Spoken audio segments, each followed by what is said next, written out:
It's the Intergalactic Soul, the Honorable Brother, the Revolutionary yourself, Darius Lockhart, and I'm here to tell you to watch Powerbombshells every Sunday at 1 p.m. Eastern on the Fight Game Media YouTube channel. That's right, every Sunday at 1 p.m., and that's on time, every time, because when we stand together, what time is it? That's right, it's nation time.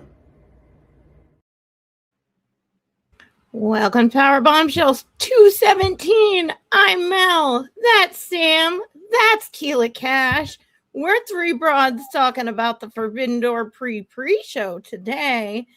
And you guys are hilarious in the chat. I appreciate you. Yes, you guys have been, you guys are on it already. So we brought the appreciate pre-show. That.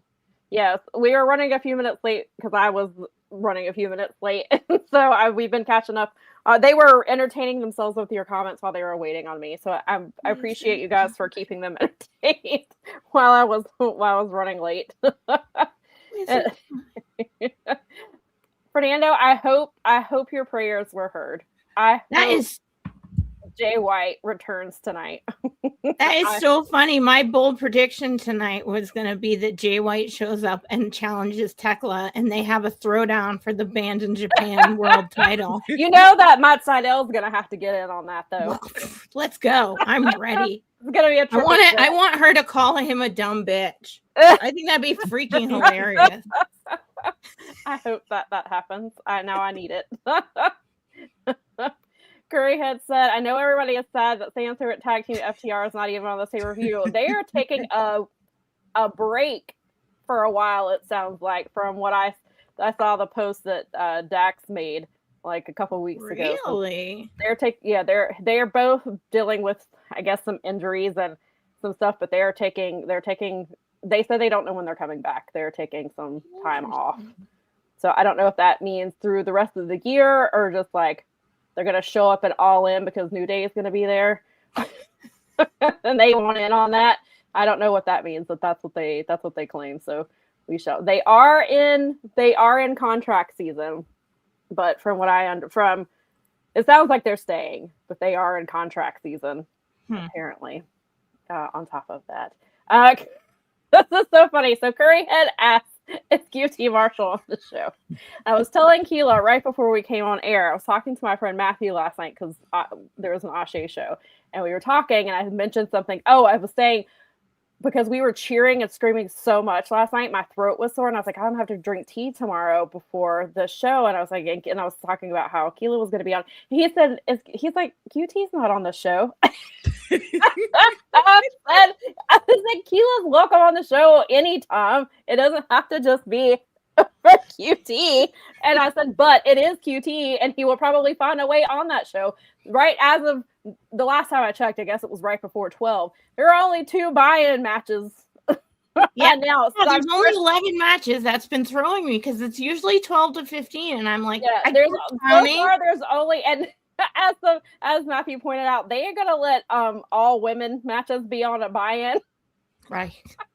You gotta get them. We have to put a man on there, so it'll probably be QT.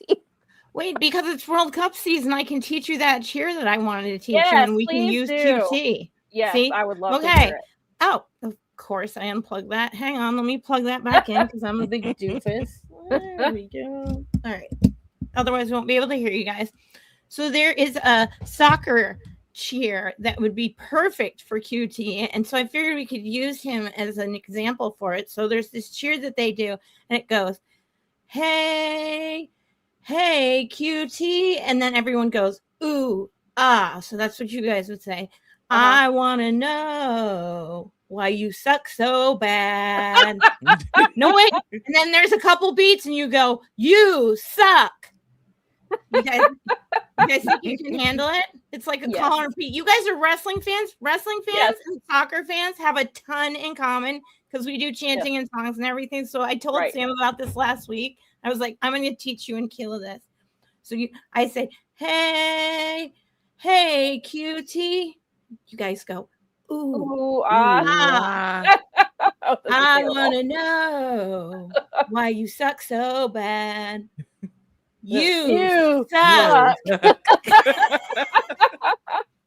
Okay, just keep that in your little So when we get it together next time, we'll coordinate it. It will be perfect. Yes, we'll practice. That's for Allin. That's for our pre-pre show. We've pre-booked Keela on our future pre-pre show. Because Keela called it. Keela said, he's going to be on Allin. He's got that passport ready to go. Yep. I love it. It's my favorite. And I just sit here and like get my popcorn and watch as you two just take him down. Well, we do it at least 4 times a year. So today is not one of those days, but as I said, it's not too late. We have approximately 6 hours before hour, and he will find a way on the show, sponsored by Vita Coco. Brad says, just released from Fightful Select, Doom and Boom versus the Knockout Brothers added to 0 hour, confirmed by Sam of Powerbomb. I hope, if that's the case, I hope it's against the Knockout Brothers. I joked last night, so I saw it yesterday, but I think Friday I happened to watch Sonata's Insta story, and he's in Napa Valley, and I was like, he's not on the Forbidden Door card. And G1's not for a couple of weeks. Like, why is he already here? And so then last night when Matthew was talking about how QT isn't on the show yet, I was like, he's going to wrestle Sonata on 0 hour. Oh my gosh. Oh, that would be wild. That's like the weirdest. That's how, if that were true, that's where Sonata's at right now. Bless him. I still haven't had a chance to watch that documentary that they made on him it's on New Japan's YouTube. Cool. I think it's on New Japan World, but I think it's on their YouTube. And he talked about he's been dealing with some really crazy health problem that he has, that he can't use his arms, and that's why he had to start using a guitar, because he couldn't lift his arms past like a certain height, and that's why he was like leaning into like the House of Torture stuff and like just leaning into like a lot of the flashy gear and things like that, because he was trying to like make up for what he couldn't do in the ring anymore. Or from what I understand, I haven't watched the whole thing yet, but I've heard about it. And so I'm surprised that they put him in the G1, considering that's such a grueling tournament, and considering what all his body's been through the last couple of years. I hope his body can hold up, because that's a rough thing. So I hope it's not like, I mean, it's always hot, but I hope it's not like even stupider hot than it's been all over the place. Yeah. As the summer drags right. on. Yeah, that's a good point. Yeah. I mean, it makes some of those venues, because of where they are, they're not like air conditioned. Yeah. Because yeah. They're like gyms and stuff. I mean, that's rough. Yeah, I was really surprised after hearing that before watching Dominion, and he looked pretty good in Dominion. I mean, it was a short match; it was under 15 minutes for the TV title, and he looked, for somebody who's apparently having as much trouble as he's having, he looked pretty solid. And then they did the G1 stuff, and I was like, oh, do they think Sonata's body can handle all that? I mean, I guess so, because they put him in it. So fingers crossed that his body can handle that, because that's a lot. Yeah. He said FTR should go to TNA because it'd be new for them, and I don't want to watch them, and I never have to watch them. Listen, speaking of TNA, last night when we were on the way home from Ashe, we were like channel surfing on the radio, and a commercial came on for TNA on AMC, and it was like putting over the show, and I was like, what station is this on? I assumed it was the classic rock station.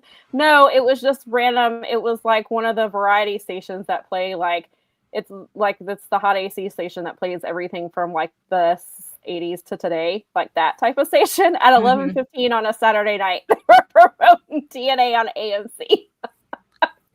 I was like, did they mean for that copy to go to like, I was like, it didn't even make it to the alt rock station. Like, it's on this station. Like, did they get their call letters mixed up? Because like, we have 2 classic rock stations. We have an alt station. Like, even a country radio station would have made sense. But no, it was on the state. Yeah, because I asked Nikki, I was like, what station is this? And she's like, I think it's 102.9. And I was like, what? I was like, that's the Hot AC station. That I was like, all right, well, So I was like, I guess they're trying to reach a different demographic. I don't. The Delilah demographic. That's exactly what I was going to say. The Delilah demographic is who they're trying to reach now. I mean, listen, I guess you got to find fans where you can find them. So, oh my gosh, I need to get my Urban Dictionary. Maybe they were like, listen, they're in Charlotte. They know who Ric Flair is. They know who, they know the Hardy Boys. So, oh man, we'll just promote to them. I got new terms. I feel like I'm aging out of the terminology here. I need to I hop in the Discord so I can hear what the kids are talking. Hold on, stop. Listen, I've had to. There was somebody. Some of the people I write with Wink and Wrestling Inc. are much younger than I am, and so sometimes, like, somebody said something to me, and I was like, and they said it on Twitter, and I was like, and so I asked them because they're younger. I was like, would this be an appropriate response? Because that's not like terminology I use. And they were like, well, what's the context? And I told them, they're like, yeah, that would be the correct way to use that. And I was like, oh my God. Like, thankfully, I was like, I have the kids because they're all like, some of them are like in their early 20s. And so nice. I was just like, all right. That's way better than some. I was like, and I used it. It would have been correct. It was the way I had it was awesome. Correct. So I was like, thankfully, I had it already. I just needed confirmation from the children. Fair play to you for asking instead of just like pushing through that and trying to sound like a doofus. It was on a public forum that I was responding. I was making sure. I know some people are just not as conscientious as you, Sam. If they were, I mean. I don't know. I sort of get a kick out of people like ending up sort of like doing their own damage to themselves on the interwebs. Like sometimes I sort of like, that's my schadenfreude as I go into like, I'm like, oh, they said some dumb shit. I gotta read these comments. Sometimes, yeah, I know what you mean, but I don't want to be that person. So no, I love that about you. Curryhead says, Mel, I understand as a person who was 46 that stopped listening to music and watch TV. I mean, I do my best, but it's hard to keep up, and the platforms, like all the different platforms, I'm not going to lie, like it's a juggling act. Yeah. I feel but I try to stay like, at least I keep some like you said, I've got the 20 and like 30-year-olds around me where it's like, hey kids, is this okay? Does this look right? Yes. Yeah, luckily, like half of my cousin's kids who are her older ones are all in their early 20s, and her youngest just turned 15, 14, nice. 15, something like that. So like I've got them that I can run things. Having a teen that age solid, like because my niece is about to be 14, and that like teen tween right on the way, like into middle school, going into high school, they are like, they have their fingers on the pulse. So it's like, all right, so what's up with this thing? I've noticed, and most of it's because it's like reality stuff, and I don't watch reality shows. It's just not my jam. But like sometimes I'll see, because I like People Magazine is like something I subscribe to, and they'll be talking about it. And I'm like, who the hell are, I was like, oh, I'm at that age now. I'm like, who the hell are these people? Like because I was somebody who was always really into pop culture. And so like, I know who a lot of people are. And then I'll see these and I'm like, who are these people? And then they're like, oh, they're on like Real Housewives of Sacramento or some bullshit. And I'm like, oh, well, that's why I don't know, because I don't There's watch like reality. 36 I don't know. Housewives. There's so many of them. And then there's like, and some of my friends that I follow, like they're into the whole, what is it? The House of, the one where they had the big cheating scandal, the one that it was, which I think was a marketing ploy, but it was like some dude named Wes cheated on his girlfriend with somebody else. Is that the Love Island one, or is that like? No, it's not Love Island. It's the other one. It's some other one that I'd never even heard of, and now everybody's talking about it. I'm like, you guys don't see that this is a marketing ploy to get you to watch the show? Because that's what I see. I was like, and it's working because it happened right before the show came back on air, and everybody was watching it. And I was like, wow, see, it seems like they all manufactured that, because we've been around since the real world started. It's almost like Sam, who's a huge wrestling fan, saw the giant work right in front of her. And I grew up watching Real World on MTV, and so I could see when reality TV started, like really started in our generation, like we all watched it. We could see, okay, this is all like once you get past like the first season of Real World and like Road Rules, you're like, okay, so that stuff was kind of real, but this stuff is now, because it was so successful, they're now scripting it. And now, and it's cheap to make reality shows. That's why there's so many of them. It's really affordable to make, and they can come out with multiple seasons, and like, that's crazy. So yeah. The only thing Real World ever did really in the end was make me really want to move to Seattle, and I did that. So it was great. I thought you were gonna say it gave us the Miz. I know the same thing. Sorry, I thought that's what you were going to say. Which was it gave us the Miz and Sean from Boston, who now runs the FAA. Oh my God! Because that's where Sean came from. Yeah, wasn't he everything? Sean Duffy came from, like, he was on Real World Boston, I think. I think that was the season. So, like, early, if I remember right. And then, he's now in charge of airplanes. No, that totally makes sense why all the airplane situations keep happening, especially in the reality Northeast. Guy running all that. Oh, goody. Jesus. Lord mercy. Wow, that's great. That's nothing to see here. I was like, it fits with everything else about this. Yeah, this is wild. Who put us in this timeline? What's happening? Yeah. I blame the Hadron Collider. I think they messed up and they're like, oh crap.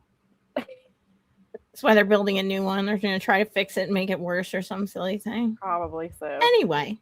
Well, I mean, it is about, we were wrestling adjacent. We had the Miz because the Miz has been electrocuted. And so is Kit Wilson. They want to replicate the success of Danhausen so bad that they are trying to manufacture it, and it's awful. They need to stop immediately. Stop it. Let it go. Let him do his own thing. Yeah. Don't WWE-fy it. Please don't. It's awful. Because Danhausen, obviously, he created this whole entire character by himself away, and he's honed that character for years, and he knows what works. And they're like, let's make it work and try to make it work on the Miz and Kit Wilson, and bless Miz and Kit Wilson for trying their best with what they're being given. But God, it's bad. I was like, the one positive of SmackDown, well, except for the now positive, is that's thankfully gone back to 2 hours starting this week. It's back to 2 hours for the rest of the year. But I was like, Danhausen's segments were like the one thing I looked forward to, and now it's like, please stop. You're ruined. You're doing exactly what I knew you would do. You're going to run it into the ground. And you would find a way to WWE it and water it down. And it took, 3 months? Yep. They broke a record. They Florida manned him. Yeah, it's bad. Yeah. I was like, stop. You can't. Oh, yes. I mean. Go ahead. I'll tell you what he said in just a minute. Go ahead. No, go. Nikki said, hey, reality TV gave us Johnny Fairplay always being with us, around us at wrestling shows. This is true. Blessings. Small things. Yeah, we see him at the major wrestling shows. Somehow, at nearly every major wrestling show, he's somewhere around us. He always gets in a section near us, and we're like, how is Johnny Fairplay? How does he? Why does the universe keep trying to make us be around each other? And then we joked about it, and then we were at Blood and Guts, and I saw the back of somebody's head, and we were joking about not seeing Johnny Fairplay, and then there he was at Blood and Guts when we were leaving the building. Him and I guess it was his nephew who looks a lot like him, and we were like, and then we found out that Jim Valley knows Johnny Fairplay because Jim Valley was on that show. It was on our show, and I was talking about it. And he was like, I know him, and he said that he wrote what was it? I guess when he was like auditioning for one of the reality shows or something, Jim was like wrote something for him, I guess, to like help him or something. Yes, we did see him all the time at ROH.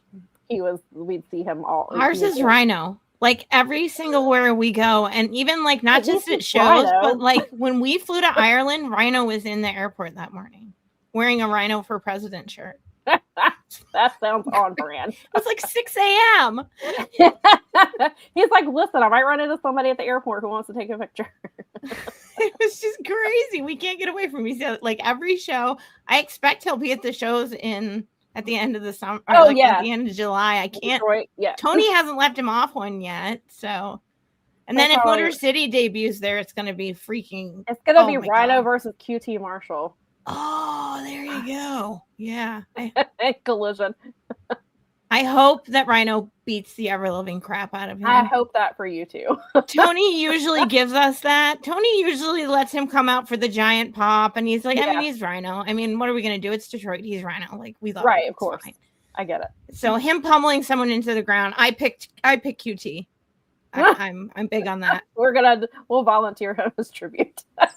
He gets paid for it. It's fine. Right, exactly. He's totally fine. It's not like we're asking him for like free labor or anything. It's like, go do your job and get your ass pummeled in by Rhino. Works for me. 313, baby. Keelan, before I know that you did the Night of Champions recap last night. I saw, because now ESPN likes to send me alerts about stuff, and so that's how I was finding out some things. And I'm sure you addressed this, but so were you surprised, as much as surprised of everybody else, that they actually let Obafemi go over Jey Uso?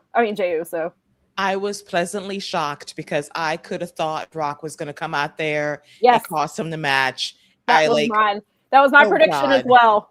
Yes. So I was very happy. We had zero interference, zero Brock Lesnar, Oba won. And I was like, wow, you actually did the right booking decision. Thank God. Because who wanted to see Jay versus anybody at SummerSlam? With all due respect. Right. Exactly. I was surprised when I came across my phone. I was like, did I get any predictions right? Because they actually had, and Liv Morgan actually lost. I thought they were going to just be like, we're going to have Liv Morgan win, and she's just like not going to have a match at SummerSlam, or she'll wrestle. Like, I didn't know what they were doing, but I just was convinced they were going to WWE it in some way. And they're like, no, we're going to actually let Io win. And I was like, holy crap. Two correct booking decisions in a row. Did somebody take the day off? Then I saw that they had, and then Sami Zayn won the title last night, yesterday, and did not see that coming. I thought, we wondered, like we were talking about it before we were making our prediction. We're like, if it was gonna happen, like now is the time. But we didn't trust them to do it, and then they did, and I was like, oh my God. So do you think he's going to be a transitional champion where he's like going to hold this for like a month? Absolutely. Now Friday, since we're going back the 2 hours, and I know they're probably taping Friday tomorrow. Oh, right. Yeah. We'll see. Yeah, because Raw's on at 6 tomorrow. Yeah, so we'll see the reaction. If it's like a swing in the other direction of the fans, like celebrating this because we waited so long for it, they might prolong this, but we'll see. I think that we're going to get like a Darby Allin run with maybe a 10th of the title defenses. Yes, they're not going to book that. They don't book any champion to have that many title matches, so definitely not going to be Sami. And I'm so happy for him. And then I saw Kevin Owens' post last night was really sweet, and I hate that because he was talking about how he's missed a lot over the last 15 months, but that was the one that hurt him the most, was not being there when Sami finally won that title. And he posted like different pictures of him annoying Sami over their career. It was the best. It's so good. And so of course I was like, oh, I have to go see what Myth Gives posts, because I know she's like freaking out because she wrote that really incredible book of their career that I finished reading last year. And she, of course, she had this great meme of Sami, and she said that was her reaction watching the show. I've seen, as somebody said it in the chat, and I saw somebody have this theory last night too. Do you think they're going to have Sami drop the title to Brock so that Brock faces Oba for a title? Man, that is the Kofi playbook from 2019. Yep. I do not want to see it, but I keep thinking about Saturday night's main event at Madison Square Garden. Yeah. It's like a big show because of the Knicks. They're going to make it bigger than usual. It's New York City. Yep. They're going to do something like that just so Oba can get the W, to retire Brock officially, it would not surprise me at all, which would make me Imagine very, very giving- sad. Imagine giving Brock Lesnar a title in 2026 For 2 weeks, for 2 weeks. So essentially. Yeah, because I had seen, this was obviously before Sammy won, but I had seen like one theory that was going around was that Oba would win King of the Ring. He'd face whoever was champion for the title on night 1, and then on night 2 he would face Brock and retire him. And I was like, I don't really like that either, but I would much rather take that over any sort of Brock Lesnar title reign in the year 2026. For 2 weeks, like that would be the amount of time we would have. I don't want that. So I'm here for like Oba working twice in one night, twice during the weekend if you need to, just to knock it out, just to retire the man. Yes. Just get it done. I Yeah. prefer Gunther, but just get it done so I can get him off my screen. Bye, Yeah. bitch. Yes, please. I cannot wait for August the 2nd, whichever night they put him on. I'm assuming Yes. that's you. Please retire him and get him out of my life. Get him off my TV. Get him. I don't want to hear from him unless he's testifying under oath. God, he's been in this forever. Like, go away. And you're gross. Yes, on on top of top it. of that. And I'm but- not. And you keep associate like Oba is like the biggest thing you've had in a really long time, and you've already screwed it up a little bit. But they've coming been back on back. track. And man, can he cut a promo? He's gotten so much more comfortable with his promos. I love Oba. He's That's great. cool. And then I'm like, please let him retire Brock and let him move on to facing Roman Reigns at WrestleMania for the title, please. bigger and better things, and Mhm. then down the road, let Javon finally beat him so he can become champion. Please, please, please.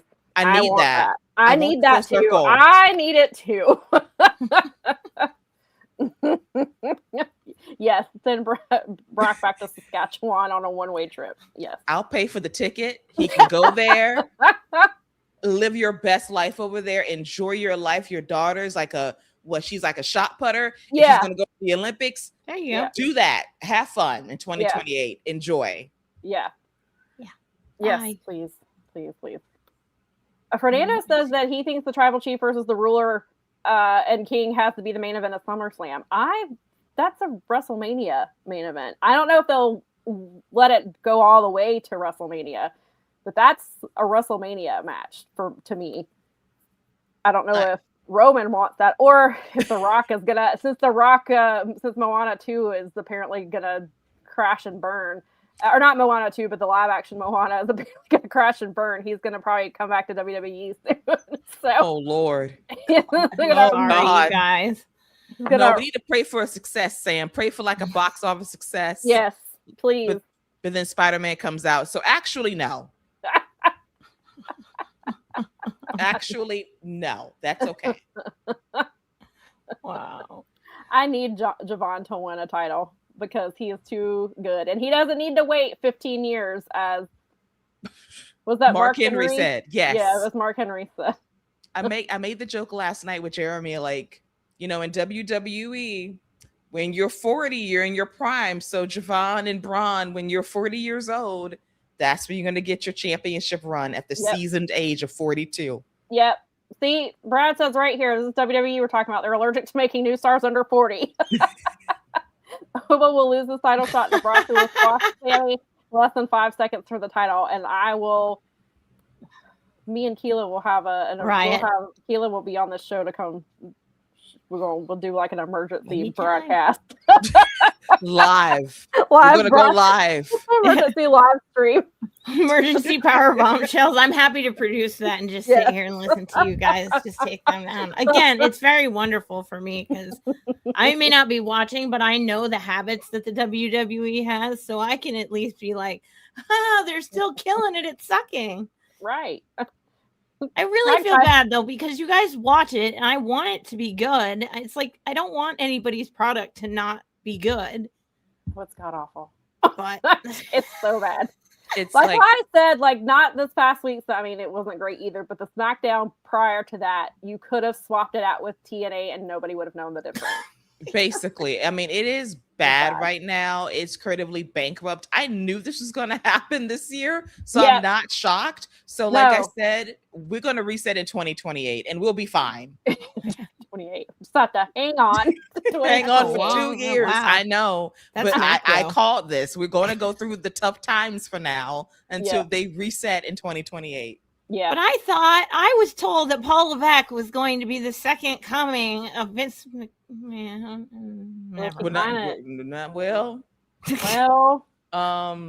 Which part? Yeah, right. I mean, is he like changing the script right at the end and doing things? No, he has not when he can have Chat GPT write the script for him. Oh, okay. So that's what I was wondering, because it's like the monkeys with typewriters. I wonder if your good booking moments, maybe just that was one of those things where, you know, the monkeys with typewriters. Yeah, they typed in the right. WWE AI spit out the right thing yesterday to have Oba Shakespeare. They had Oba and Io and Sammy win because they somehow got the prompts right. And also, it's called A1. Yes, and A1, an A1. Never letting that go, because Linda McMahon freaking said it. The education secretary, who is currently being, I didn't get a chance to read it yesterday, but I saw something briefly that they are trying to get her impeached. I know, I saw that this morning as well. I was reading a little bit into it. It's apparently, and this makes sense, is that because she's trying to gut the Department of Education real easily, which, I mean, this stuff is all written into the law. Although someone wrote this, they were like, Congress just feels like an appendage. And I was like, yeah, like one that's not working. I'm like, right. But I hope that, I mean, we get A1 lady out of the I'm like, honey, that's a steak sauce. And maybe get prepped by your people before. They don't know either. That was fake news, I'm sure. They don't either. I know. I saw this too. There was this is one of the WWE SummerSlam graphics says Minnesota. Huh? They had the typo, but maybe they were talking about Oba. But yes, an official WWE graphic. It was of Liv and Io, and it says SummerSlam, and underneath it, Minnesota. Maybe they were trying to. Somebody screwed up. Maybe it wasn't a typo. Maybe they were trying to tell the people. We're trying. It's Oba. We want Oba. Minnesota. That's what I'm gonna. Like the AI is feeding subliminal messaging into. Yes, it's Minnesota, which means it's for when Oba's gonna finally retire Brock Lesnar in his home state of Minnesota. Nice. Oh, I love it. Jermaine says WWE have messed this up again. Oba versus Roman is the main event of WrestleMania, not SummerSlam. That's why Oba should have never been in their King of the Ring tournament, and this is why WWE creative sucks. I mean, fair, but Liv Morgan shouldn't have been in this tournament just because her one opponent has having visa issues. They couldn't find anything. God. They couldn't find anything else to do, so they put her in a tournament where the winner gets a shot at the title at SummerSlam. Wow, she has that title. Oh my God. When I saw her name on that graphic, I was like, what? Why? Yeah. Joe Tessitore was equally confused. So was Liv when she saw her, like, I'm in the tournament? Really? Yeah. Why? She had to play that off real fast. She was like, oh, because everybody thinks I don't deserve it, I can't remember, something about how she was going to prove them that she should be there because people said that she shouldn't be champion or something like that. And I was like, that was some dumb thing. I was like, all right, Liv. You tried your best, but even I could not believe that, because you couldn't believe that, because nobody could believe why you were in the tournament to begin with. Like, what is this? But at least she lost. Yes, thankfully. Well, would she have fought herself if she won? Probably. Maybe. I don't know. I don't know. I don't think they knew what the end goal was. The goal was, let's just have something for Liv Morgan to do. And then they got to the finals in Saudi and were like, if Liv wins, what do we do? And they're like, I don't know. And then the monkeys and AI said, Io's going to win. And I'll save you today. that scene from Superman with the screaming monkeys that are standing for social media bots is the current WWE writers room. Oh, man. It's only as smart as the people that program it. That's the problem. Right. Word, Tom. Good to Thank see you for ya. joining us. I promise we're gonna get to AEW. Oh, we'll but get we just there. we had to go on a side quest really quick. Yes, Because which Kilo was was here. I was important. like, I gotta know what Kilo thinks about this. Sam Very prepped me mixed for this last week. emotions. I did tell her. She's last like, I week. gotta ask Keela questions. I have questions and feelings. And she had to tap me in and ask about my said questions and feelings. I did and all not the get to things. watch last night's show because I was at Ashe, and so I didn't get to ask. And so I was like, well, she's here today, and I'm gonna ask her in person. You went to really good wrestling. I did. That last night was the best Ashe show I've ever been to. Ooh, right on. Really, really good. It was. It is on YouTube, on their Ashe YouTube. They did have it up for free last night. I know there's a ton of wrestling this week. If you have time, or if you can, in the coming weeks, make time to go watch it. It was really, really good. It was just a lot of. I don't think I have ever heard a building that loud at an Ashe show before. Because the opening match was for the tag titles. It was TME versus Ugly Gang. Ugly Gang got screwed out of the titles at the end of last year, and they finally got their title shot last night, and they won. And I don't think I have ever heard a venue that loud at an Ashe show before. It was insane, and that's why. Yeah, Nikki said I screamed so much. Me too. I thought I literally, I told her, I was like, I hope we have throat coat because I think I'm going to have to drink tea before the show tomorrow because luckily I didn't. My voice recovered. Well, for now, we'll see how long it lasts. But we screamed so much. And then Tony Khan let Khan come back. Khan hasn't been there in months because he's busy with Ricochet, and he finally got to return last night. And they used him. He had an impromptu match with Suge and Isaiah Bronner for the Pan-African World Diaspora Championship because Khan's not been able to defend it because he's been WWE. They did an I'm sorry, not WWE. I don't know. AEW. Where that came from. But he's been with AEW and he's been busy with Ricochet and doing the demand stuff. So they let him come. I feel like I'm going to end up spoiling everything, but you should still watch it. But you'll see it spoiled because I'm probably going to retweet and post stuff. But Suge won the title back last night, which was huge for him. That's been kind of his story. He's been telling Khan he doesn't show up for work. He shows up for his other work, and just he wants the title back, and he got it, and that was a wonderful moment. So we got back-to-back great moments like that, and then Charity King wrestled Jordan Blade, and Charity's matches are always great, but I think that's probably I think last night was her best match as champion. I mean, Jordan Blade is incredible, and the two of them have a lot of great chemistry. That match was really, really great. And then before that, though, we had Darian Bingston and a hold for hold match with Lee Moriarty. That was one of the matches I was looking forward to the most because I freaking love Lee Moriarty. And I've become a really big fan of Darian Bingston. And that was great. And Darian, if you're going to the produce shows are coming up, that's that new promotion.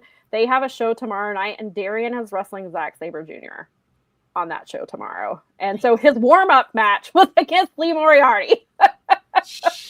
Which is right insane.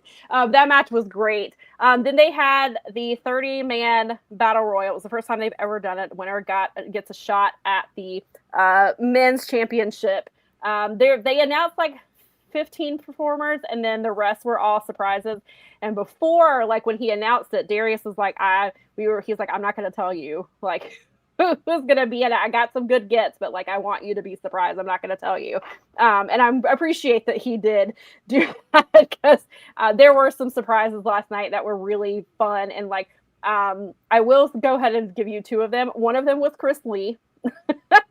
Nice. He who has been on our show. He came to talk about his documentary When Giants Walked Here, and then he is now an Emmy winner. His Emmy sits with him on the Ashe commentary table. And awesome. So he was on commentary when his music hit, and he was that gif of that dude pointing at him. So he said it was great. They got his reaction, and he got in a little bit of his stuff, which Chris used to wrestle. I think he said he retired 10 years ago, but he used to wrestle, and that's how he met Darius Lockhart. And then they had one really cool thing that got a huge pop was security guard Dre. He got a spot in the Rumble, and that place went nuts for him. It was great. The Rumble was a lot of fun. There was a lot of storyline stuff into it, but we just got to see. There was he did good. He did deliver on the surprises. There's some really good names that got in there. And then the main event was Caprice Coleman challenging because he's no longer, as I mentioned last month, he's no longer Ashe commissioner. He got fired because he put his hands on a talent. Hit a talent. And so since he's no longer commissioner, he's free to wrestle. And so he challenged Mr. Darius Carter for the title last night. And that man calls, what is he? I believe his nickname is the Ageless Wonder or the Ageless One. And he is. He looked really good last night. I still need him to bring Ian Riccaboni to an Ashe show. I think Ian would love it. I was like, I need him to come, but it was a really, really great show, and I highly recommend checking it out if you're able to, because it's free. And I didn't get to see Darius last night because I love this venue because it's great, but they security kicks us out very easily, and we have no time to talk to hardly anybody. I got to talk to Suge for just long enough to congratulate him and get a quick hug, and I got to talk to Jordan Holt literally for 2 seconds to congratulate him on winning the tag titles, and they were kicking us out. They were following us. I got to hug Swole really quick before we left, but so I didn't get to tell Darius last night, but I will have to tell him that was easily the best show they've had, and they've had some really good shows, but that one was really, really good. I'm very happy, and I highly, highly recommend going to check that out.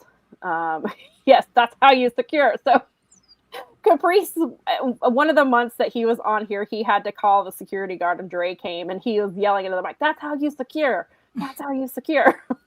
So Nikki and I say that every time we see him. Nikki said Darian's match with Lee was great. I cannot wait for him versus the SJ. And Brad says Darian is incredible. He's got to be on some sort of an ROH tier deal. Tony seems to like him since he's in for pretty much every taping in Florida now. Yes, I'm so glad. I'm always happy to see him pop up, and I really, really like him. I love Darian. He's great. So go check that out. But yes, okay, that was my Ashe wrestling plug. Awesome. I'm glad they're doing so well. Like that's good for Darius too, because that's a lot of work. So yeah. Oh, it's a ton of work. Yeah, they haven't announced yet when the next show will be, but I did read there's an article about them in something called Culture, which is a website here in Charlotte, and it did mention in the interview that after the summer they're taking some time off. So I don't know if that means the end of July, if that means July or August. And he does usually take a couple of month break, but he also mentioned that they're going to try to do some pop-up wrestling shows, and I don't know exactly what that's going to entail, but that sounds like a blast. And if they are traveling and they're coming to your city, please go support them. Oh my gosh, I hope they come around our place. They are incredible live. We have a lot of that around here. We have a few places because there's a ton of festivals in this place during the summer when everyone's outside. It's it seems like there's a festival every week in every neighborhood practically. Oh, I'm sure. Well, yeah, when a city that big, I'm sure. It's just all the suburb cities all have Art Beats and Eats this, and the downtown Warren that, and it's every week. And I'm like, gosh, you could on any given week, there's multiple things going on in any town around here. And I mean, obviously, because it gets cold here in the winter. So when it's time to be outside, we are the way the F outside all the time. This week I just got it on my phone. They're extreme heat warning. I'm like, I know. Oh my God. We're supposed to hit, Keela, I don't know if you guys are going to be, I think you're under this terrible heat wave that we're getting this week, but they're calling Thursday. I think it was Thursday and Friday, or Friday and Saturday. It's supposed to be well over 100 degrees. And that's not the heat index. That's by itself. Yeah. It's supposed to be really bad. You've got like a few days where it's like 98, 96 kind of, and it always gets so freaking humid here. So it's the real feel is going to be like 115 degrees. I'm going to like get that out of here. I'm going to take out the splash pad for the dog though. So that's a good idea. That's definitely, especially it's going to be fun with fireworks going off at the same time and all this hot weather. Right. Oh, goody. I only got part of the way through Collision last night because I was so tired. I got through. We watched the first women's match with Billy and Persephone, which was great. That was a really good match, and then that's where we stopped it because I was about to fall asleep. I was like, I want to watch. I'm so glad I got to see JD Drake face Chris Jericho. It's the first time I've wanted to see a Jericho match, and I don't even remember the last time. The last time I was anticipating a Jericho match was because he was wrestling JD Drake, and I was hoping it was going to be longer. It didn't even get a commercial break, but I am glad that Jericho let him get his chops in. And oh my God, he got those chops in, and you could hear it. JD Drake's chops are insanely hard, and you could see how red Jericho's chest was. And then after the match, Jericho kept holding his chest. Like you would see him kind of like grab it. Then he was talking, and he like did his hand on his chest again. And I have no doubt that Jericho probably was like, I want you to like really chop me. Like, please chop me as hard as you can. And James Drake said, okay. and he did. And so I'm glad he at least got those moves in, and he got in a couple of other spots, which I appreciated. And then, of course, he had to sell 2 Rico salts last night. But no, I appreciate it. So then I was like, well, then that just means that Jericho's next opponent has to be Anthony Henry. I hope so. He has to face Anthony Henry before. I was like, I love anything that's like got a workhorseman in it. Yes. And it was funny because I was like, oh, look, we saw Suge wrestle tonight. And who obviously used to be the former Pineapple Pete. And then we got to see Jericho versus JD Drake. Yes. He could not stop holding his chest. Jermaine says, can someone explain to me how is it possible AEW Collision on a really bad time slot on Saturday is a better wrestling show than WWE Raw and a 3-hour Friday night SmackDown? Because one of them is about wrestling and one of them is about sports entertaining and selling sponsorships. And one of them uses Chat GPT.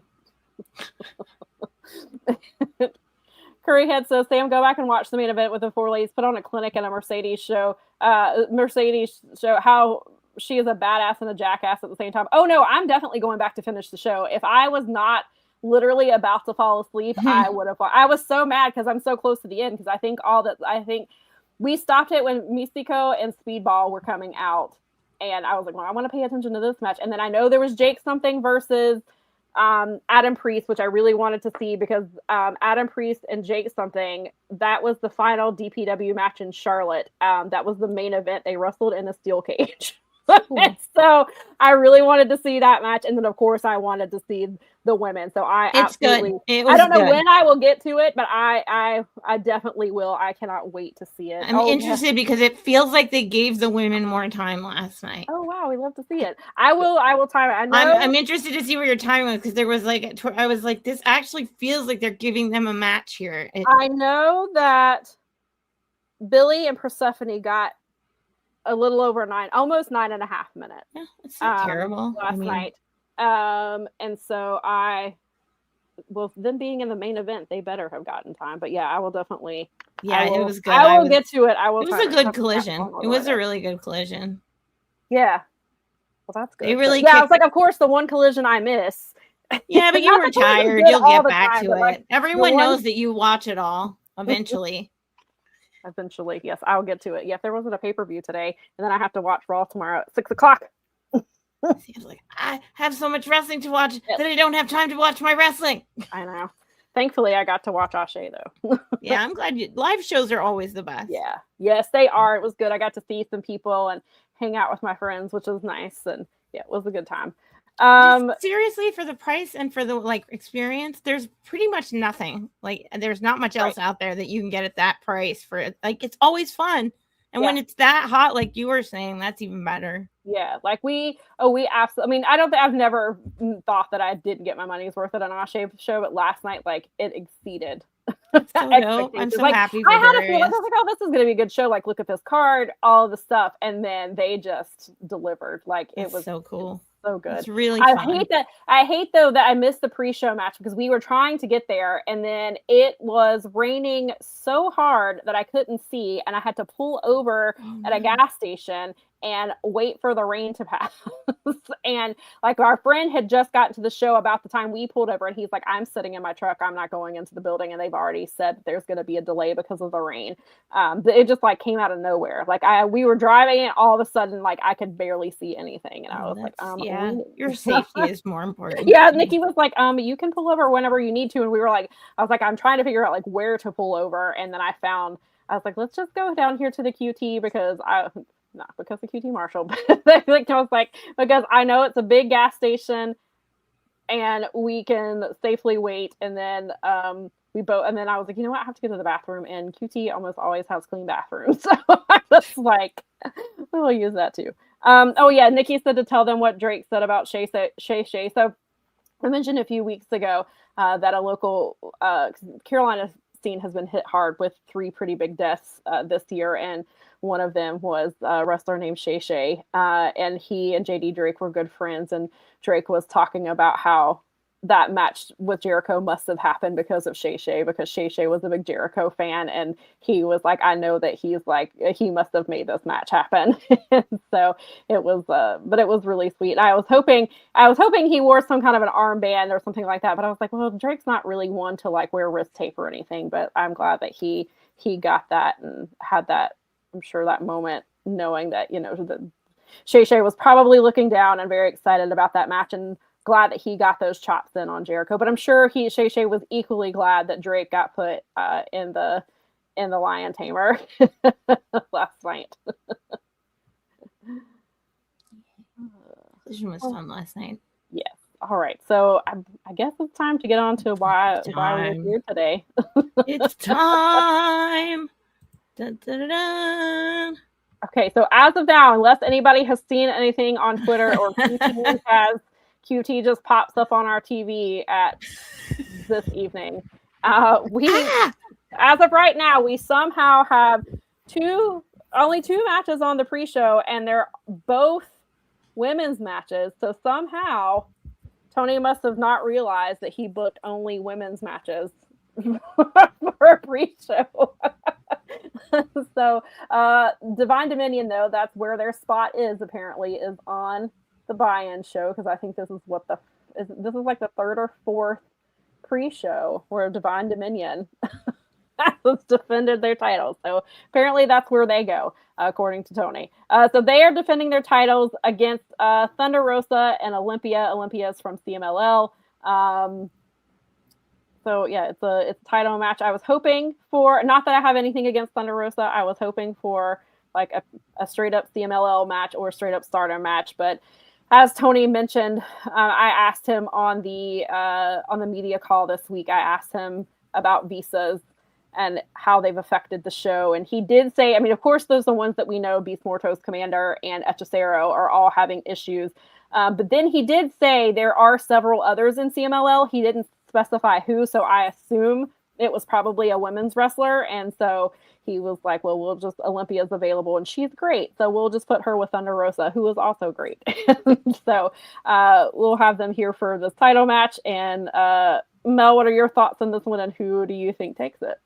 Gosh, this is hard because I don't know how much they're going to like put over the other companies. So I mean, but I mean, in this case, I feel like Divine Dominion, obviously, like I feel like let's try that again. They retain. I figure this will be a really good match, and it'll probably be fun for them in the buy-in. I mean, I like watching the CMLL wrestlers, women and men. I just think it's fun. The luchadors are a lot of fun, so I'm excited. I think that, like, I was doing this show, and I know I say this every time, but this one's really packed. It's got a lot of exciting matches on it, like where you're going to see some crazy crap. And I was just like, yeah, right on. I mean, the only thing that bums me out on this is that the tag team titles still are getting sort of like, defended on the pre-show. Like I'm glad they're getting this match. And I know we've talked about how the performers have also said that they don't care because they don't think of it that way. They're on the pay-per-view. But yeah, I hope they keep doing stuff with the tag team titles is all I would say on that front. Right. Yeah. After this, I mean, this has always been a super card since the first one. Like it's always been a big crossover. This is like all dream matches. This is like crossover. So yeah. Kilo, what are your thoughts on this one? Well, let's see. The match looks promising on paper. We shall see how it is in execution in terms of time. But I do sense this might be a 5-minute special tops with Divine Dominion getting the W, which is perfectly fine. I would love to see these titles being defended on the main show, but that's a discussion for another time. Yes, and a discussion we've had many times, and nobody seems to be listening. You're just a stopwatch people. Maybe we need to say it in a boy's voice. Maybe. Brad says, just check, no new matches added, but Juice and Ace were announced for a meet and greet. I would like to. I was going to say I'd like to meet and greet them. I have met Juice twice, and he's incredible, and he remembered me. So right on. Juice is the best. And he said they might be added to the show in some way. 0 hour or during the Dogs match. Yeah, I kind of expect them to show that. We'll talk about that, but yeah, that's kind of where I expect them to make an appearance as well. Brad says Olympia and Megan power spots will be awesome, but this should be an easy W for Divine Dominion tag titles. They're in a holding power until All In for the Birds to take it. Yeah, that's pretty much what it seems like. True, yeah. Olympia has been has to be a shoe-in to Press Slam 1, if not both members of Divine Dominion. Divine Dominion for the win, though. Yeah, Olympia she's incredible. Every time I see her, I'm always impressed with her, and I'm glad that they found a way to put her on this card. Fernando was not going to be watching the 0 hour match.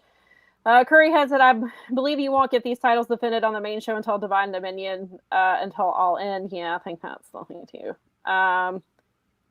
He agrees with you, Keela. He said it might get 7 minutes total. That's generous. Maybe we'll get a little bit longer because we're past the 5-minute proving ground shit they were doing. So maybe we'll get somewhere between 5 and 7. I won't hold my breath for anything longer than that. I would be shocked unless they only stick to 2 women's matches. And if they stick to 2 matches on this pre-show and this match gets 6 minutes, we will side eye. Yeah. God, internet got a side flashback. eye. Yes. Proving ground. Oh God. But they don't call it that for the women. No, for her. Well, they call it Proving Ground for the women, but that's technically an ROH thing. It's title eliminator match in AEW. But the ROH is Proving Ground, but it's title eliminator match. That's too many words. It is. It's fun to type all the time. Oh my God, I didn't even when think I'm in of live that. coverage and I haven't. It's a pain. Okay, so this was kind of surprising they put this here and not on the Collision for last night, but I guess because it sounds like they gave the 4-way lots of time that they didn't have room for it, because we can't have 3 women's matches on a TV show. So on the buy-in, we have the final slot for the Survival of the Fittest qualifying match. Sky Blue will be taking on Micah. Micah has wrestled some. She's wrestled in AEW too, but she's wrestled some on ROH. But yes, the winner of this match gets the final spot for the Survival of the Fittest match that is happening next Wednesday on Dynamite, and the winner of that match will go on to be the new TBS champion. So, Kilo, what are your thoughts on this match, and who do you think takes it? I hope they get time. Surprised this also wasn't a Collision match last night, but here we are. Good for the ladies. All I care about is time. The winner should be obvious. It will be Sky Blue. Now, what are your thoughts? Yeah, I think Sky Blue obviously is going to be the winner here. And again, more time because they put so many women's matches on the buy-in versus the rest. I know this is a packed card, but I hope it's good. I hope they give them time. I do think that Sky Blue will retain, and I mean, it'll be fun to see the Stardom women doing stuff. Yeah, I mean, it would be really cool to see. I've gone back and forth on this because, like, Micah, it would be cool to see Micah get the win here and be in the tournament. Obviously, I don't think she would be the new TBS champion, but I think it would kind of make it cool just to have somebody different. But on the other hand, Sky Blue has been really reliable. Julia has been TBS champion before, so it'd be kind of cool to see Sky get an opportunity for it. Sky also took the loss to Maya in the Owen Cup. And so this might be maybe she doesn't necessarily win the TBS title, but this is a, hey, thank you for being such a team player. And here we're going to let you get a title opportunity. Whether she wins it or not, obviously, is another story, but that kind of may be where they're going here. But Micah would be really cool. But I can kind of see this being we're going to reward Sky for what she's been doing, and also give her a chance at the TBS title because I kind of wondered that. I was like, would they have her win the TBS title since Julia has held it? And maybe they need to do a little bit more with Sisters of Sin. So maybe that's something that they do, but I don't know what Micah's schedule is like. Like if Micah's going to be around or can be around to potentially defend a TBS championship, like that would be a cool thing to see.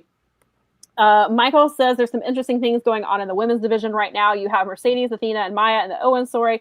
The TBS survival of the fittest and Thekla's feud with Stardom. Yeah, they definitely have some stuff going on, and it's nice to see a variety of women and not, I mean, some of them are, yes, the women we've seen before, but it's nice to see some variety. Okay. Brad says that Micah was at Stardom all week, so she wouldn't have been here for the taping. So that's why they're doing this match today. Gotcha. Thank you.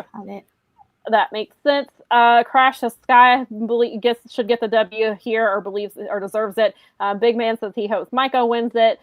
Brad says Micah is taking this. She's one of the Stardom's top talent. Sorry, Sky isn't beating one of Stardom's top women. We'll see what Tony thinks about that. I don't. I'm not saying you're wrong. I'm just saying Tony. It would be nice too because AEW can't win every single match on this card. So it would be nice to throw Stardom a win or two here. Because we know Michael says it's just wild watching ROH and seeing Stardom, Shuri, Micah, and Hanako not on Dynamite. But I think part of it is because ROH, they did the taping. I was going to say they usually they tape a month ahead of time. But the Global Wars, they filmed live. But I think that they should be on ROH. ROH has really good women. They deserve opportunities against some of the top women just as much as AEW does. I mean, yes, they're not necessarily getting the TV time, which I get your point there, but ROH's women deserve to face these caliber of women too. And so I enjoy seeing them down there. So ideally you would book them for both and you'd book more women's matches so that you could have more women. But in ROH, they do typically have more women's matches. And so I think that's part of it too. But they should all be on TV. I will give you that. Crash says, yes, to go freshen things up like Aminata and Red Velvet had a great match the other night. Well deserved more TV time. Red Velvet has improved so much since she was already good, but I think since her last injury, she's got even better. And Aminata's just Aminata. Great. She's just incredible. She's so good. Fun. And I was so glad to see, I want her to win the TBS title. I don't know if she's going to, but that's who I would put unless now, because we don't know the severity. That was if I didn't ask the visa question, I was going to ask if they knew the severity of Gianna's injury and if she was going to have to vacate the title because she is in a walking boot. She was injured at ROH tapings this week. Last Monday, she was in a match with Steph DeLander and the match ended in a no contest because she got injured. The next day she posted a picture. She's in a walking boot and using crutches. And then she posted another picture a couple days later and said something like walking boot summer or something like that, which makes me think she's going to be in that boot probably 6 to 8 weeks. But I don't know if that's long enough for Tony to vacate the title because look at what happened with Nick Wayne's foot injury. He never vacated the title. So We didn't even get an interim champion, so maybe we get an interim champion here. So if that's the thing, then Aminata could easily take that. She should easily be the pure champion. So either way, put some gold on Aminata is what I'm saying. I'm glad. Cool. All right. Wait, let me see if I can work the machine. There we go. Okay, let me answer this real quick. What if Willow had never gotten injured? Well, then Willow was the plan from what Dave Meltzer says, because I wrote an article about it, was Willow versus Thekla at Allin. Willow was going to win the Owen for the second time. She was going to face Thekla at Allin, and he doesn't know what the plans were for Mercedes. So that's what would have. So yeah, would she have won? I don't know if they said that, but it would have been Willow versus Thekla at Allin would have been where that was going. So again, I don't think she faked that injury, as some people apparently tried to say, because why would you fake an injury and lose a title shot at Wembley?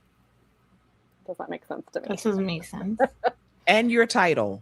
Right, and your title on top of that. Right. In a business where you need to be mobile and like working to get ahead. Yeah. Like, I'm going to make up an injury because I want to be forgotten about in wrestling. Of course, I didn't finish Collision, but I did see on Twitter that there was like a vignette of Willow and stuff. So I think she just didn't know the severity of it. And that's kind of why they made the choices that they made. But I don't think it was a storyline reason. I think she was legitimately injured, and it sounds like she'd been working through an injury for a while and needed to take some time off to kind of let it heal, which seems like that's what they've done. So all right, we are on to the main card here. This match is one that I'm really looking forward to. And now this has new stakes. So this match originally was just El Sky Team versus the Bucks versus Unbound Company, which I like. I love everybody in this match, so this match is for me. And now, because El Sky Team defeated Beast Mortos and Sammy Guevara in CMLL on Friday, El Sky Team are now the ROH Men's World Tag Team Champions. This match is now for those ROH titles, which is funny because Dave Meltzer was the first question on the call, and he asked two questions because he's Dave and I guess he gets to. He asked, the first question was, if Beast Mortos and Sammy Guevara drop the titles and El Sky Team wins, will they be defending the titles at Forbidden Door? And Tony answered the second question first, and then he answered this one and said it was too soon to know.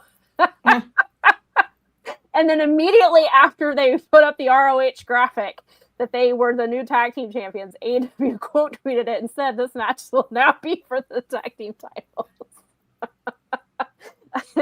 So now knowing this information, Mel, what are your thoughts on the match and who do you think wins? Gosh, I don't know. Who do they give this to? I don't see them necessarily giving the Young Bucks the ROH tag team titles. So maybe you said they just got the ROH titles?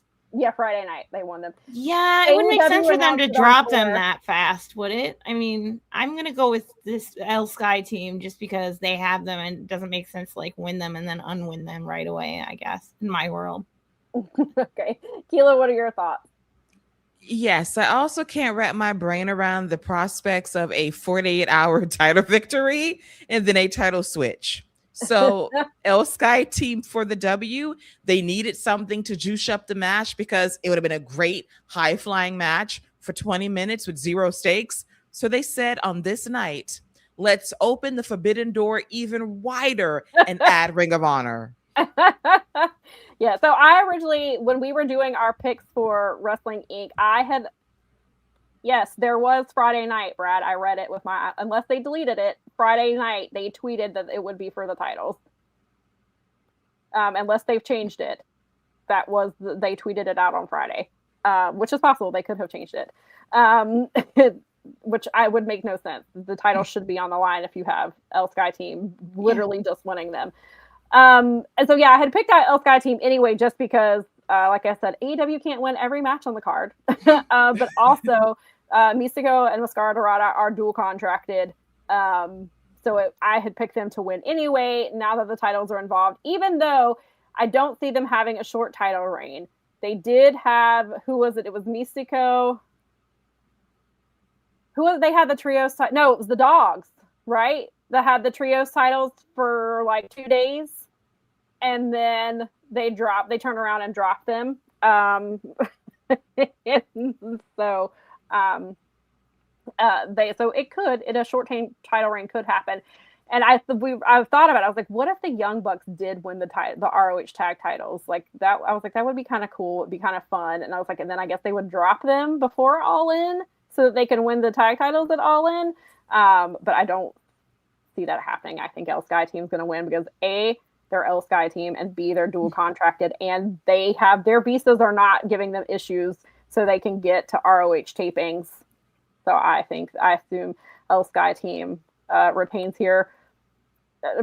I know Brad says that he saw Dave making the joke being a thing, but it was literally what I saw, Brad, was AEW's Twitter Friday night after they won. They quote tweeted it and said it was for the titles. Maybe they have since deleted it, but Friday after they won, they did have it because I retweeted it. And then, so it was, as of Friday, it was. Maybe they've changed their minds since then, but not having the titles on the line here would be dumb.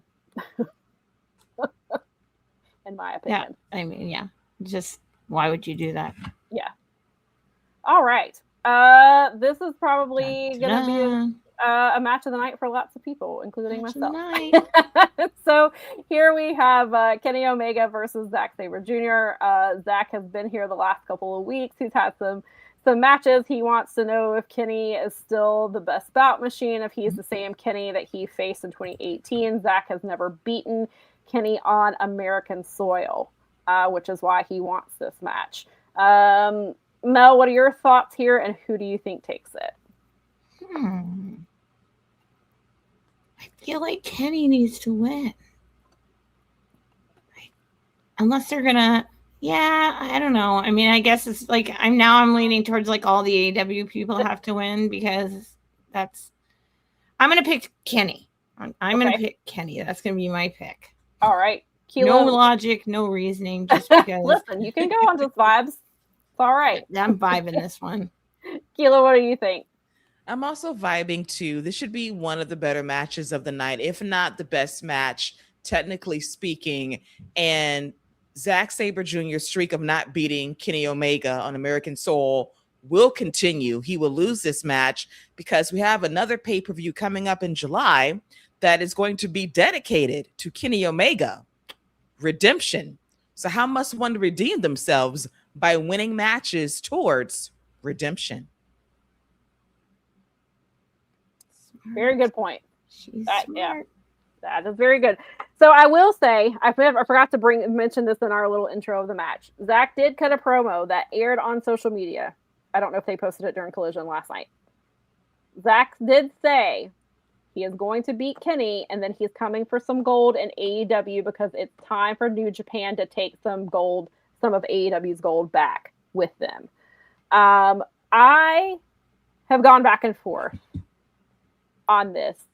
Kenny makes all the sense in the world because you are trying to build him up to take the title. I mean, to get the title shot at Redemption. When, I will say one more time, you could have just had Kenny win at Revolution, not done the Darby Allin title reign, and then you'd have Kenny Omega hold the title for 4 months before dropping it at All In. Yeah. I'm just going to remind you of that again. I'm just going to say it again. So I'm going back and forth. But then Zack wanting gold. I think I wonder when he said that, my first thought was maybe he's the one who finally beats Jon Moxley. Maybe he takes the Continental title and he takes it back to Japan.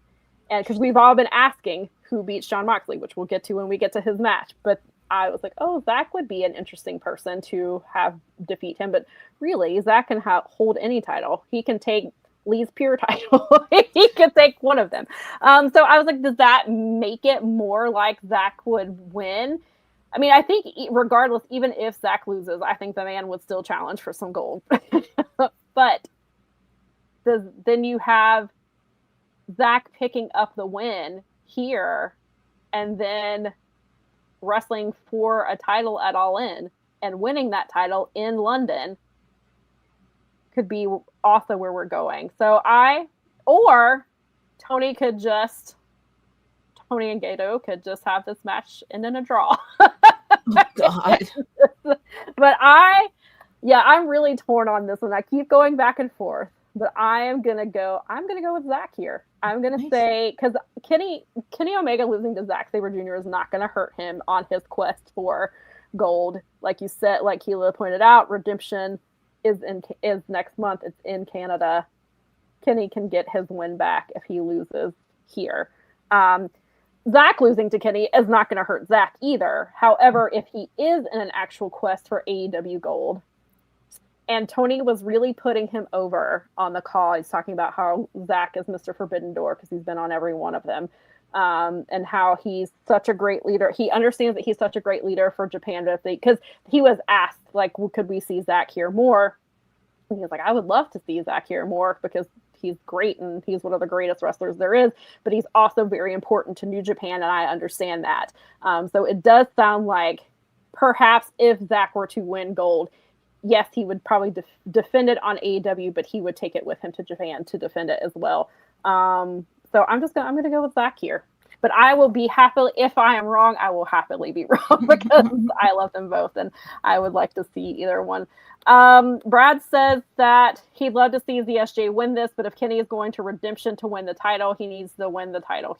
He needs to win here. Yes. Fair enough. All right, hang on. All right. Here is another. Speaking of New Japan, I didn't realize this was even added. I was like, "Say what?" Yeah, there's a whole promo. Pac cut a promo that actually aired on TV for once. I probably just totally flaked on it. They put it on on Twitter, then they put it on social media. And so at Dominion, Shooter won the Global Championship. Gabe Kidd came out and essentially challenged him, was telling Shooter that he didn't belong in the Death Riders. He was never actually a member of the Death Riders. He's not good enough to be in the Death Riders. Seemed to be setting up a match for Forbidden Door. Gabe Kidd is having visa issues. He's in the visa renewal process. He's also, if you look at the G1 Chicago card, Gabe Kidd is not on that card, and that's why he's happy. He's in the, and apparently Drilla Maloney isn't either, so I assume that means Drilla is also having visa issues, but that is why Gabe Kidd, this match is not Gabe Kidd, so it makes sense that it's Pac, it's somebody in Death Riders. I do think this was supposed to be Shooter versus Gabe here, but it is now Pac. It is for the Global Heavyweight Championship. Keela, what are your thoughts here, and who do you think takes it? Well, if you're looking at the scoreboard, you want to try to make sure the New Japan gets some W's. And this is a great opportunity to secure at least one on the scoreboard. Should be a great match. It's giving replacement of what could have been, but I'm all for Shooter getting the victory.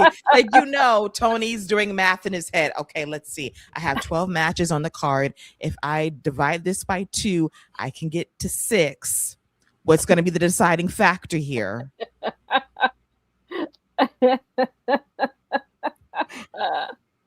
How can I get to 7? Right. Yeah. Tony math. Yes. Mel, what do you think? I think that Shooter's going to win this because it's the IWGP Heavyweight Championship, and global. The global one. But still, I think that New Japan probably keeps its belt, and I think it's a good story to have him kicking down Death Riders while he makes his way back to Dad and beats his ass at the end, potentially. So that'll be a fun match. I still hold out hope. A friend and I talked about this. We still hold out hope that he's going to come out in red shoes one of these days. We're like, well, no, he's arrived. It should be. Yes. So I agree. I think Shooter retains here, especially because he's going in. Well, he just won the title. B, he's in the G1. So not that he defends the title there, but they'll have that. Had Gabe been in it, I don't know if there would have been a title change. I would hope that Shooter would retain, especially after all the stuff that Gabe was saying. But this match is it's Pac. Like Shooter lucked out. Like you can't wrestle Gabe Kidd, but here's Pac as a consolation. Like, come on. I think that Shooter has gotten a lot better, but I think Pac will bring out a lot in him, and so I think this was. I think this will be a good match, but yes, Shooter definitely retains. Curry said, "Damn, Hila, that is completely true, but you don't have to say it like that." I mean, I think she gotta do it. Listen, Curry, you know I have to keep it 100. I'm not going to sugarcoat it. I'm going to be very honest. As Mel said, Tony Math is an effect, and I had to get my calculator out and get it together and say, realistically speaking, they're going to get one on the board, and this is the one. You have your one on the board. This is it. This is what you get. This is your one. You get one. See, numero uno. There you go. Yeah, there you go. Numero It's so perfect. Numero Umino. I love it. Love it. Yes, he really has improved this year, and I think putting him in a match with Pac is only going to make him better because he needs to be wrestling talent like that. Him. Yeah, so he's all grown up now. He is all grown up now. You just told TK like it was nothing. I'm like, I'm saying it's not wrong, but damn. Well, since I can't roast QT today, TK's my next best thing. I was like, and it's all out of love. He got 2 letters too. He TK. See? TK. We can. He deserves it. We can. He let's say he earns it. He earns it. Like if you do something, if actions have consequences, that's all. That's all anyone's saying. All right. Speaking of where we already kind of talked about a little bit, it's the AEW Continental Championship match. John Moxley is wrestling Bandido. This is one of the things I was talking about when this match was announced, how this is a AEW heavy card, and I figured it was visa issues and got it confirmed because Bandido, while he is obviously AEW and ROH, and he's been ROH champion for not as long as Athena, but a pretty damn long time, which I'm not complaining about because I freaking love Bandido. If you ever listen to the show, you know that I love him. But he is also CMLL adjacent, so it's like, guess it kind of works here. So I'm not mad at it. The match should be fun. But yeah, Mel, what are your thoughts on this one, and who do you think takes it? I think it'll be a banger because these two are awesome. I mean, I don't think that Moxley always shows up. Bandido is freaking great. He is like one of the best wrestlers. He just keeps going. He's so great. I think Mox probably is keeping this because I don't know if Bandido is going to be the one to take the Continental Championship off of him. I mean, he could. Well, maybe he could. I mean, that'd be kind of cool if he did. Have 2 belts Bandido again. I mean, it would, potentially create problems again for John Moxley and his groupies there because, it's like, where's your title, dude? Well, to be fair, none of them have titles either. So yeah, but I mean, so they don't have any room to talk. I mean, I would not be mad if Bandido won. That's for sure. Like that would be freaking cool because that would be fun to get the Continental Championship off John Moxley and he can keep doing whatever he's doing to like build Will Ospreay into a new neck or whatever. And yeah.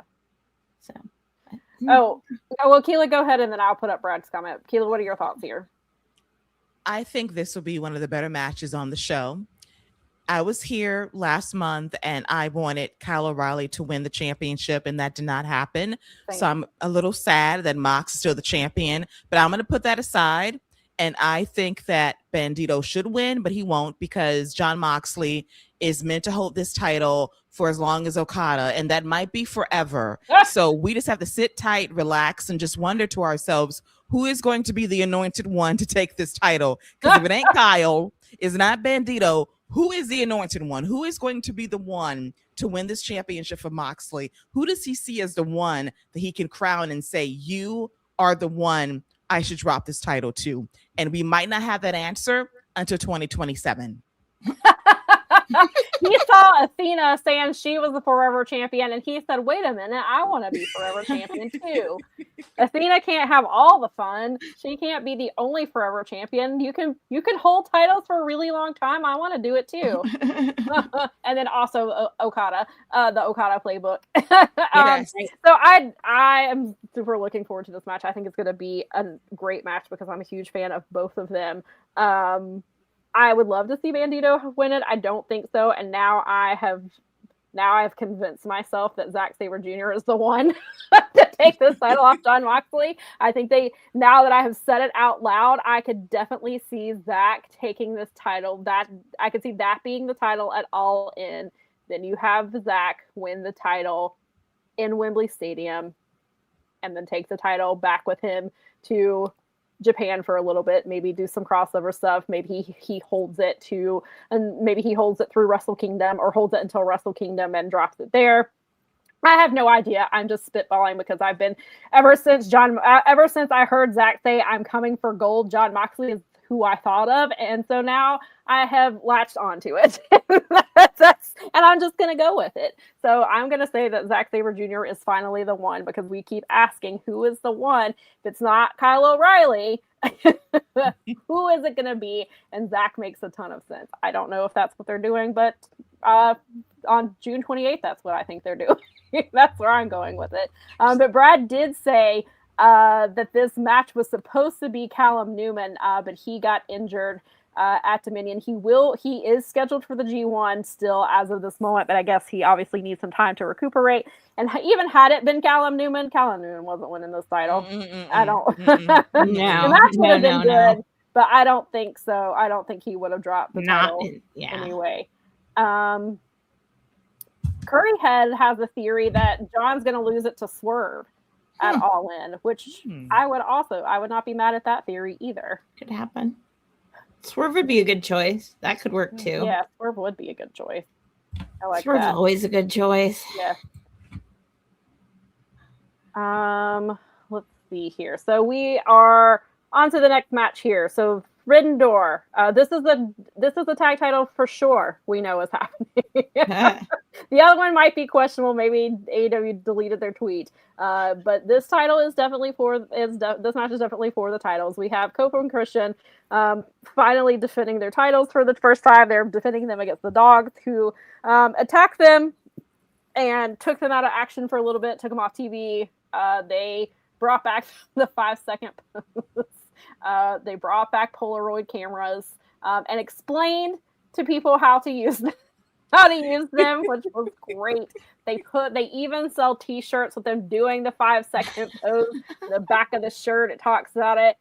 Clark Connors had the old Christian glasses the other night where he had like those insane silver glasses that it popped me when I saw them.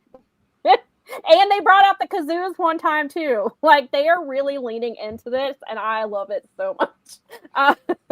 So this is the title match tonight. Mel, what are your thoughts, and who do you think takes it? Gosh, I feel like Cage and Cope have to hang on to him for a minute, but so they can do their big, I don't know. They just got them. I feel like they're going to keep them. I'm not going to say. I think the match will be a lot of fun. The Dogs are so awesome. They're just doing so much fun stuff. I don't know. Long term, I think that they were going to the plan was to keep. I don't know. It feels like the 2C guys. I can't talk right now. I think Cope and Cage are going to win this one but I love the Dogs. And I mean, maybe this is where we see Jay White come back and wreak some havoc, but they get chased out by Beth or something. And who knows? Keila, what are your thoughts and who do you think takes it? I have a few thoughts. First off, I want to go back to the 5-second pose situation on Dynamite a few weeks ago. I just want to know, where do they find disposable cameras in 2026? Etsy? eBay, probably. They probably went to eBay and somebody probably was like, here's a lot of 47 disposable cameras. And some AEW props person shelled over the money to have them delivered just in time for Dynamite. I have not seen one in decades, and I was shocked they were still produced. So that's number one. Number two, the dogs are awesome. Yeah. Number three, I like looking at the dogs. So that's going to help me during this match. I also enjoy looking at them. Yeah. Yes. Yeah, I mean, yeah. Yes. Yeah. Charismatic, talented. So that's going to be very easy for me. It will help me cope as Cope and catch that as Cope and Cage win this championship match, and they will go on to at least have one other title defense at Redemption, potentially, possibly, maybe, and then losing it all in. Mm-hmm. I'm with you on that timeline as well. I do believe that we are getting the Young Bucks dream match at All In, and so they will have one more successful title defense at Redemption. I agree with you there. Maybe they'll squeeze in another one. Maybe they'll squeeze in a TV match or two, just so they get a few title match defenses in before they lose them. But I'm really looking forward to this. If it weren't for the All In match, I would say the dogs should take it. But I think Cope and Christian, they'll prevail here. Maybe we'll see some variation of the Bang Bang Gang here, whether that is a returning Jay White, if it's Juice and Ace, if it's the Guns, if it's 4 of the 5. I have some variation, especially because I can't remember the name of Juice's spay neuter clinic. But since we have a whole ass vignette for it, I see them costing the dogs the match, then that will lead to a feud with them, which I'm excited for, the dogs and the Bang Bang Gang feuding. I do think Cope and Christian is here. I'm going to get to some of these comments because Nikki is being reckless, but also telling the truth. She said, just say Cope has bug eyes and he'll lose all control of the situation. Because if you didn't see it, he was, I guess, brought it up again, or was asked about it a couple of days ago, and he was like, I don't know why Ricky said what he said, because we're not even in a feud together, even though they were in the ring together at the same time. And he was like, it was just really weird. And somebody was like, posted that tweet. It was like, don't write that I was mad, or don't say that I was mad. Don't write that I was mad.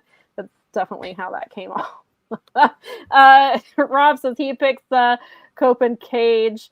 Brad believes this should be the dogs, since they need to be used as killers, but Cage and Cope will win, so they can eventually drop the titles to the Bucks for the match against Motor City Machine Guns at All In before New Day debuts.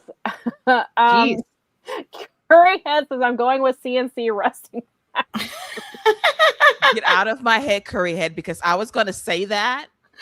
I swear to God, it was on my mind. Wrestling, CNC wrestling. That's what I think of. I think of CNC wrestling. Or he says wrestling is what he meant, but CNC. That's what I think of every time they say CNC. I hear Music Factory. So, that's definitely we're definitely the generation for that. Because that's exactly what I think of too. Crash says that TK is the disposable camera king. He cornered the market about 15 years ago. He bought them all up when he was on the boards back in the day, playing on his E-Leagues. He was like buying up. He's like, these will come back one day. And he was right. He's been waiting all along. I think you can still get them developed at the odd pharmacy. Like, they're gonna have to go. I was like, go to your local Eckerd's that doesn't exist anymore. Ooh, we're going back in time now. Going back in time to Eckerd's. Then go to CVS Photo to get them printed out. Oh, the memories. Yes, blow them up, frame them. We had them at our wedding. We did the thing where you stuck them on the tables and let people take pictures. I think you can still get. I've heard that some people are even now are still doing that, where they're taking disposable cameras. That's a long time ago. That's like over 20. No, I'm saying no. I think that's a current thing that is also. Okay. So I don't know where they're getting these from. Brad says that he'd love to see Jay turn on Bang Bang Gang. No, he's a great heel, but I don't want him turning on the Bang Bang Gang. No, he needs to. Not before we get the many men entrance at All In with the Bang Bang Gang. Austin has already spoken into existence, so it has to happen there. And I do love heel Jay White is my favorite Jay White. So I do need that at some point. But I need like we haven't had the entire Bang Bang Gang, all of them. Now an Ace has been added. So I need all of them for at least one pay-per-view cycle. I'm into that. Yes, this is true. Cedric Alexander and Caprice Coleman were CNC Wrestle Factory in Ring of Honor. That is correct. That's awesome. We're all nerds. What can we say? All right, so we have AEW Women's World Champion Thekla defending her title against Starlight Kid. This comes after Thekla climbed a ladder to spit on Stardom's logo, and the loogie stayed on the wall because she apparently has some powerful saliva. And then she went back to Japan. She defied her ban and went back. She attempted to shave Taro Okada's head as he was sitting at commentary table. She tried to go after him in the ring again. Now she has a really cool shirt that was inspired by, I think Brad even mentioned it, it was inspired by Gigi Allin. And then apparently Priscilla Kelly got a little mad about it because she already had a shirt that looks quite similar in the pro wrestling tees. Hers said banned. I don't remember if hers said something different, but it was it's like the same. They look similar is what I'm getting at because they're using the Gigi Allin album thing, and that's where Darby Allin got the Allin from in his name. Priscilla, when she was Gigi Dolan in WWE, she took Gigi from Gigi Allin. I don't know why I know this information, but I do. So, but all of that to say, Starlight Kid definitely she did not like Thekla's actions. Starlight Kid is also Tony Khan's favorite Stardom wrestler, and he has been waiting to get her on the card, and he made it happen. And so we are getting a title match today for this one. Keela, what are your thoughts on this match, and who do you think takes it? I have an announcement to make because, we keep track of things in wrestling. Uh-huh. And annually we do the biggest player hater of the year. And the award goes to Thekla because she has really clocked in some frequent flyer miles to go to Japan to whoop someone's ass on principle and say, F Stardom, F your company, F you as the president, and F everybody that works there. And tonight, hating and standing on business by being a hater is going to pay off. And I hope that, as we always say, when it comes to major women's championship matches in AEW, they get time and they have the proper placement on the card, because this could be a show stealer. You have one of the premier stars in Stardom and Starlight Kid in this spotlight to lose because hating pays off, but it should be a great showcase for her. And Thekla, come on. She is outstanding. She is really adding that extra spice to make Forbidden Door seem a bit more forbidden than it actually is this year. Well said. Yeah. Mel, what are your thoughts? Yeah, I completely agree with Keela's thoughts. I mean, Thekla's the best. I know she's gonna win. I think it's gonna be a freaking great match. I know that her and Starlight have had beef in the past, and I don't think she's beat her, so that'll probably be a thing. But I mean, Thekla is great right now. Like, I love it. She's so great. I'm so glad that they put it on a different woman, and she's doing different things with it, but making it her own, and it's still just as good. I love her. She's so funny. She's just like, I love it. This should be great. I'm really excited for this. I'm really excited for this too. I agree. Thekla is Playa Hater of the Year. It's only June, but I don't think anybody is going to surpass that in the next 6 months.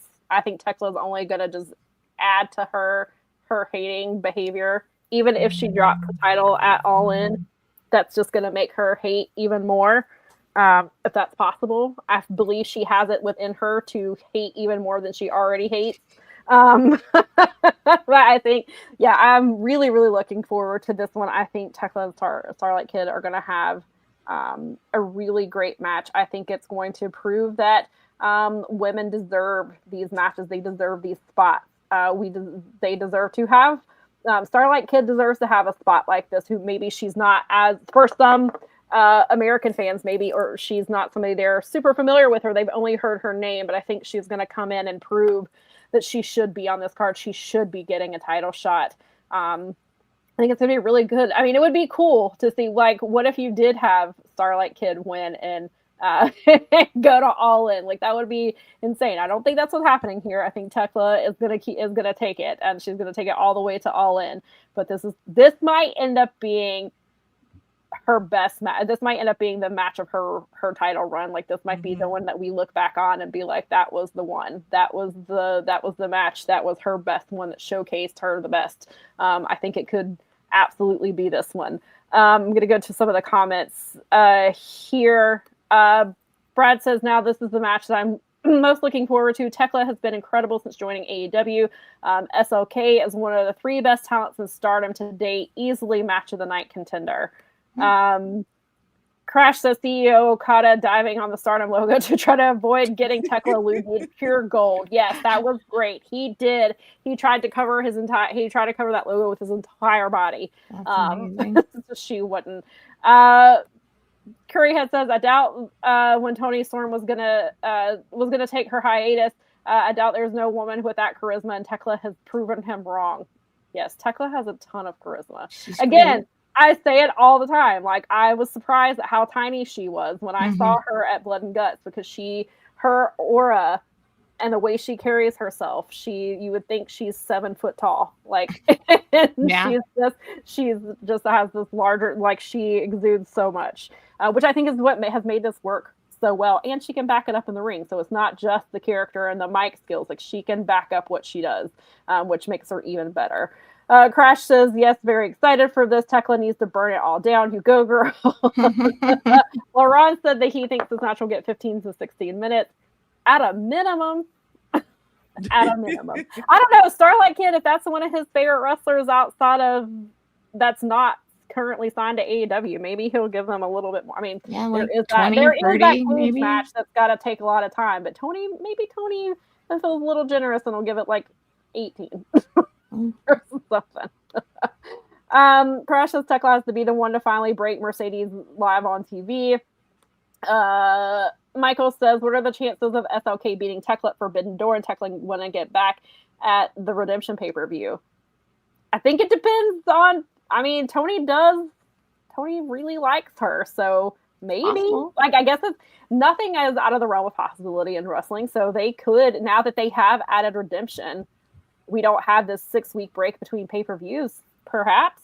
I mean, it's definitely, I hadn't considered it, Michael, but I mean, that is something that could happen, especially because it gets, but I don't know if you want to break up Tekla's title reign by doing that, but also it's Starlight Kid. So that's probably what Tony's doing. He's like, it's Starlight Kid and she's great. And maybe I can have her have an AEW, then she can forever be known as AEW Women's World Champion for 4 weeks.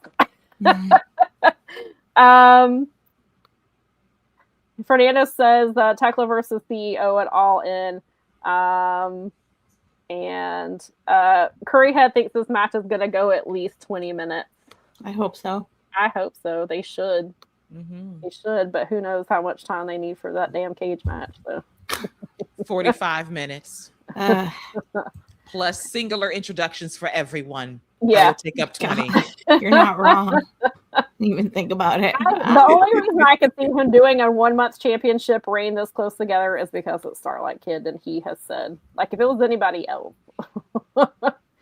Speaking of, we already have one person who has weighed in on this match. We do have the Owen Hart Foundation Cup tournament. I was trying to always such a long name.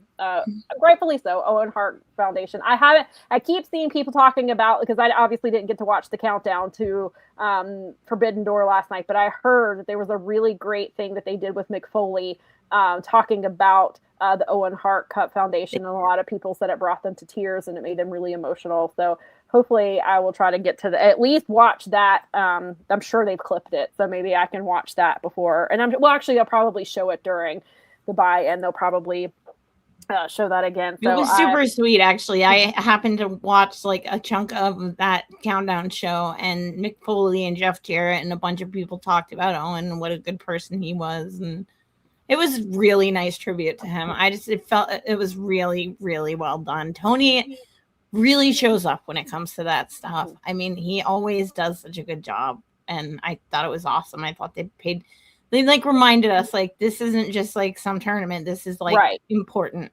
And I'm glad that they did that, because I felt like a couple times I've thought, I was like, this has become, which is not necessarily a bad thing, but this has become, it's so focused on the tournament this year. It feels like they're not mentioning what it's for as, I mean, of course they say it every time, like this is for the Owen Cup. I mean, so you're saying it all the time, but I feel like maybe there was a little less emphasis on that this year. And so I'm glad to see that. And I don't think it was intentional. I think it's probably just the way the TV played out, but it doesn't seem to be like they didn't bring Martha out to like, you know, I mean, I think because I know that they bring her out for the winners, but I was thinking that they brought her out before, like when they were announcing it, but maybe that was just the one time. Maybe I'm getting it confused with something else, but I don't know. It just felt like they it wasn't as central as it has been, I guess is what I'm trying to say. But I'm glad that they brought it back to like remind people like, hey, this is why we're doing what we're doing.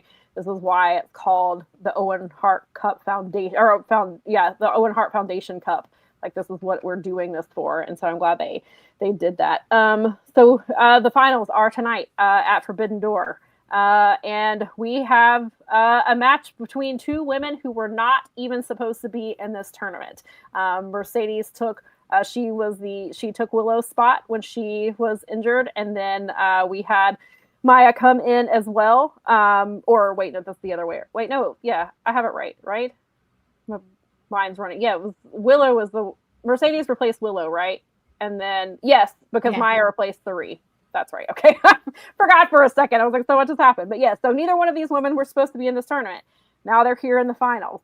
Maya has had some really incredible run these last couple of weeks. And then it's only like she obviously has shown she's an incredible wrestler. And then you have the story of her deciding like AEW was her second home. And when her brother tragically died a couple of weeks ago, she wanted to be with her second family. Tony gave her the option to go home and take as much time off as she needed. And she said, no, she needed to be with her AEW family. This is where she wanted to be. And she has had under this immense amount of grief that she's been in, she's been able to have these incredible matches. And I haven't seen last night's match, but the two that I've seen so far, obviously she's done really well. And now she gets to face Mercedes. And she even said in a promo, like, if you go back and look at my Twitter, you'll see how much I've talked about Mercedes over the years, because she is my favorite. Like, Athena is my protege, but Mercedes is the reason that I wrestle, other than her brother is the one who introduced her to wrestling. So this is a huge, huge match, a huge, huge opportunity for her. And also, as we talk about it again, this match, the winner of this match goes on to face the winner of Thekla versus Starlight Kid. I guess if something happens with the redemption, but regardless, they go and they get a shot at the Women's World Championship at Allin in Wembley Stadium. That is a huge, huge thing for either one of them, truly, but obviously for Maya, it would be huge. So, Keela, what are your thoughts on this match, and who do you think takes it? Ooh, so this could be an incredible night for Maya World, because when you think about it, neither one of them are supposed to be here, technically. This is like the finals that wasn't meant to be, but somehow, some way it's meant to be on this night. And I think that Mercedes is looking in a mirror to her younger self in some respects, of the hunger and the fire and the passion of being put in this position. And what better way than to get someone over than having a match that could be match of the night if given the time to really go out there and tell a story and platform Maya in a way that sends her to the next level. Because if you want to make a star, this is how you do it. And sometimes life deals you a shitty hand, and tragedy can either break you or make you stronger. And for Maya to go out there and do this for her brother and for herself is so big. And I'm hoping that she gets this W. I'm hoping for a great match, and that they get the time, that the fans buy into the story and what could be at Allin, because what better way to make a star than this match when technically neither one of them should have been in it to start. You get to do something completely different because of circumstances. Yeah. Mel, what are your thoughts, and who do you think takes it? It's funny because I went back and forth when we were talking about this here at home, and for a while I was like, oh, Mercedes, and then I was like, no, wait, this would be even more like lend to her meltdown, losing to Maya World right now in the Owen, not getting the shot that she wants at Thekla. I think that makes a better story in my world, just because I think that it pushes Mercedes over the edge more, and I think that's obviously like they want her to go cuckoo and lose all the things, and that could be a really, really fun. Like I just that's a kind of a maybe it's a bold prediction, but maybe not so much. Like I kind of on Maya for this just because I think it'd be really interesting because Mercedes she's doing a great job. Yeah. And when she loses her mind, that'll be the greatest day of all things. Just completely loses it. It's going to be so fun. Yeah, this match is, I think, the one that has all the eyes on it. I think this match this match wouldn't have been, obviously the match would have been important anyway, but I think because of what has transpired in the last couple of weeks, like this match, I think is the one that people are going to be looking forward to it. Not necessarily, I mean, the match is going to be great because it's Mercedes and it's Maya, and Maya is very good. I've been talking about her for a while because I've been seeing her in ROH. I saw her in a 4-way match in Ashe briefly on her, I believe it was her 21st birthday. I believe is what her birthday, because she had a birthday sash and she came out. But and so I'm really so I think people are really going to look forward to the match just because I don't think that, hopefully they don't overlook what the match quality is going to be. I think they're looking at it as, because it has become this emotional story, people have gotten behind Maya, they've learned who she is, they've learned about what she's going through, and I think it's easy to support somebody like that, and Maya obviously has the talent to back it up. I mean, while as much as Billy is Athena's protege in ROH, like Maya is her legitimate protege. She has been training her for a very long time. She is the one person she went 10 minutes with Athena in ROH, and they had a title match, which was a really great match. So I think Maya's already not one to overlook. But then you have all of the things, and like Keela said, like sometimes you get dealt a shitty hand, but somehow the stars still align, and they have aligned for Maya. And I've gone back and forth with this because I think, my logical brain who says Mercedes wins this, because you do Mercedes versus Thekla at Allin. That is the Wembley match. And you can sell tickets off of that. You can sell tickets to Mercedes versus Thekla. That is a Wembley level match. But Maya World has really stepped up her game, and I think like it is a feel-good story, and it is hard. And like Keela said, this is how you build a new star. You have her beat the very best, because Mercedes, you don't get much better than, you don't get much better than Athena, and here she is, and you don't get much better than Mercedes, and she has the talent to do it. I don't know what Tony, is going to do here, especially because, going back to when I was doing this story, Dave Meltzer was talking about what the original plan was, and it was supposed to be originally, even before Willow versus Thekla, it was supposed to be Tony versus Thekla. Then Tony obviously is not here for unknown reasons. So they pivoted to Willow versus Thekla. Then Willow got injured. So then you were like, Mercedes, I need you to come back a little bit early. I need you to come. So was it, please come back and be in this tournament, and you'll win the title at Allin? Is that what the deal was? Or is it like, I feel like obviously Mercedes will do whatever's best for business. Maybe that was the original plan, and then maybe Tony has come back and be like, you know what? Like we have an opportunity to do something here, and I think we have to have Maya go over here. So I don't know. This thing has been so up in the air with this match for Allin has now gone through. It was supposed to be Tony, then it was supposed to be Willow, then it was seemingly supposed to be Mercedes. But what if it's not? What if it's Maya now? Which is a crazy thing that none of us would have ever said 3 weeks ago, I don't think. So I want it to be Maya. I think that would be incredible. I think that you could do that here. However, it is Mercedes Moné, and I want to pick Maya, but I think it's going to be Mercedes. And if I'm wrong, I would not be mad about it. But I did see Brad and LaRon had both made really good points that I had not considered. Let me see if I can find it, because there's been a lot of chatter in here, which we appreciate. Thank you guys for that. Fernando brings up the point that redemption is getting brought up a lot here. I think because redemption adds a lot, because before we used to have that 6-week gap between Forbidden Door and All In, but now we have a brand new pay-per-view on top of that, and I think that definitely changes things. So Lady B says that, I wonder if since Moné wasn't supposed to be in the All In main event, Tony goes with his OG plans and she loses and does what she was originally going to do at Wembley, which is something they could do. I do want to see the crash out. Not that we were promised, but it was heavily hinted that that's what we're getting. I think that is a great storyline for Mercedes. And like you said, losing to Maya would completely send her over the edge. And then we finally get the payoff from when she left back in December. LaRon says he thinks Maya wins, Mercedes wins the title at Redemption, and then you can do a rematch at All In for Maya versus Mercedes, which I hadn't considered, but that's a good way to set that up, where you give Maya her moment here, and then you have the rematch at Wembley, and I assume you would have Mercedes win there, but still you could give Maya the huge win here.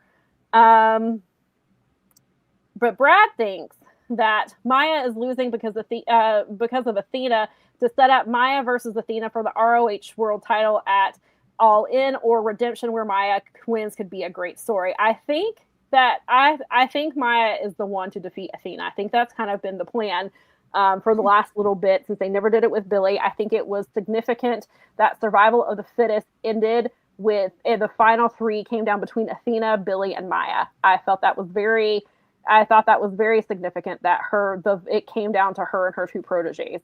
And I said that then, and I said that I thought Maya would be the one to defeat her.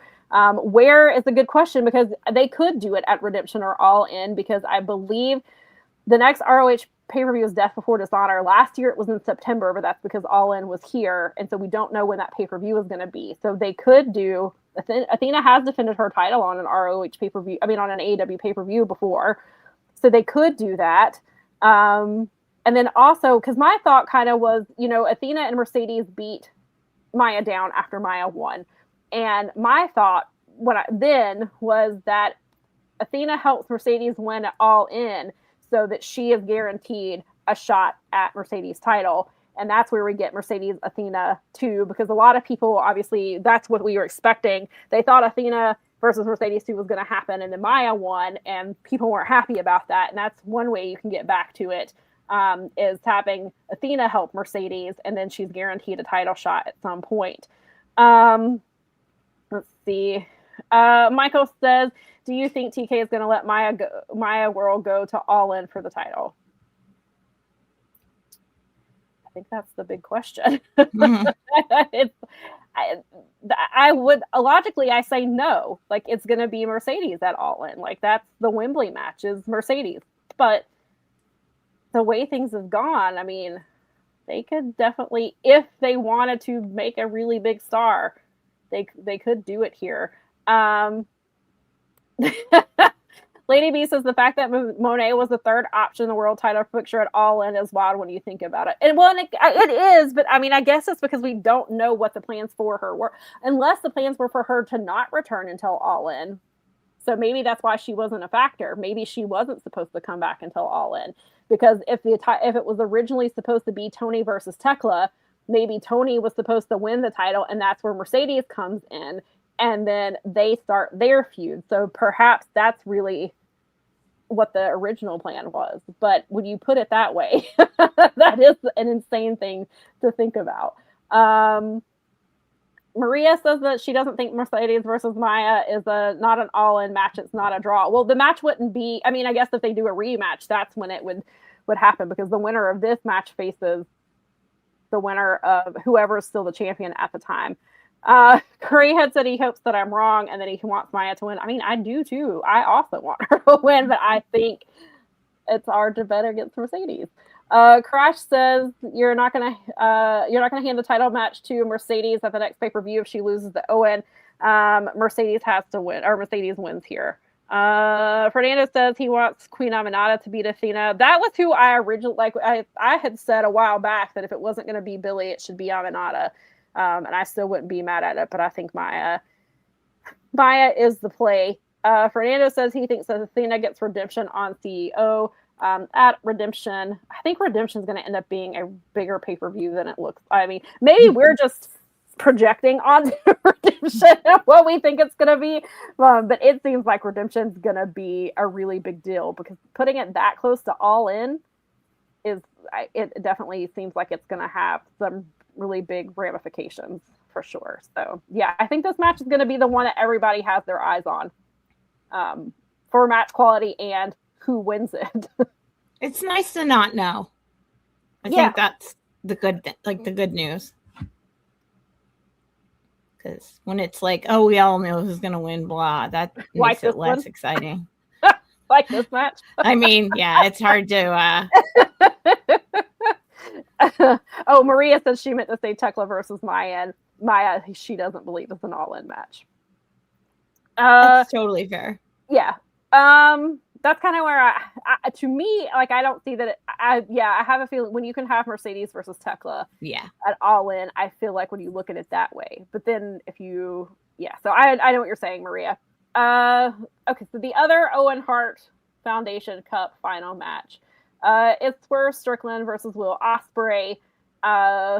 We have the frenemies now. They were friends for a little bit, helping each other out because they were trying to defeat John Moxley, who now a year later, John Moxley is just out here having banger matches and he's not trying to kill anybody. AEW, I guess other than Shane Taylor Promotions, I guess AEW is like, he's pretty happy where things are. So he's kind of mellowed out in his title reign.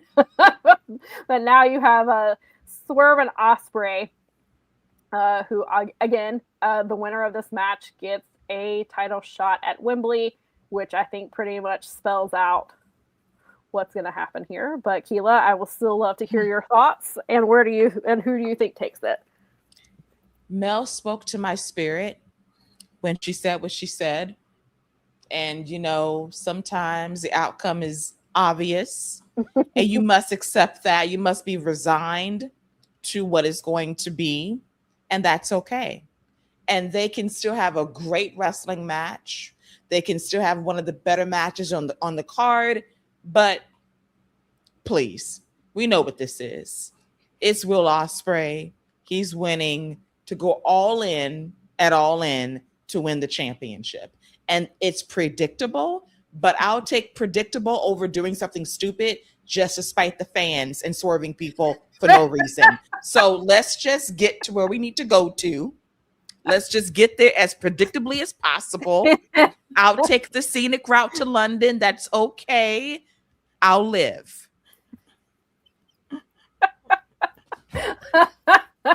Spoken like somebody who watches another wrestling company. Exactly. And I'd rather have predictability in my life than swerving me for the sake of making my life miserable. Predictability over trauma.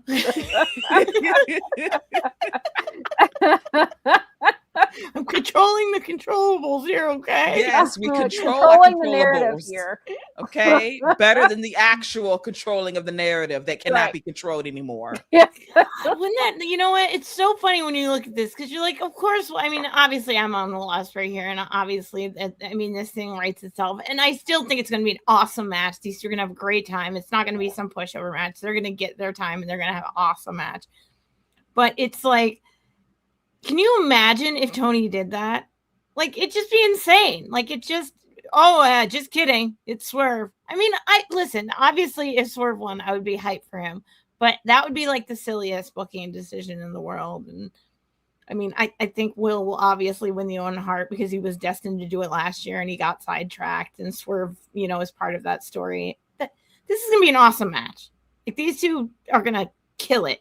But, I mean, Will for the win and the challenge at Wembley where he ascends and becomes, the ultimate aerial assassin. His wife didn't go on a honeymoon for no reason. Well, maybe next time he'll be clarified that he was talking about his Nintendo Switch and not about their sex life, I guess.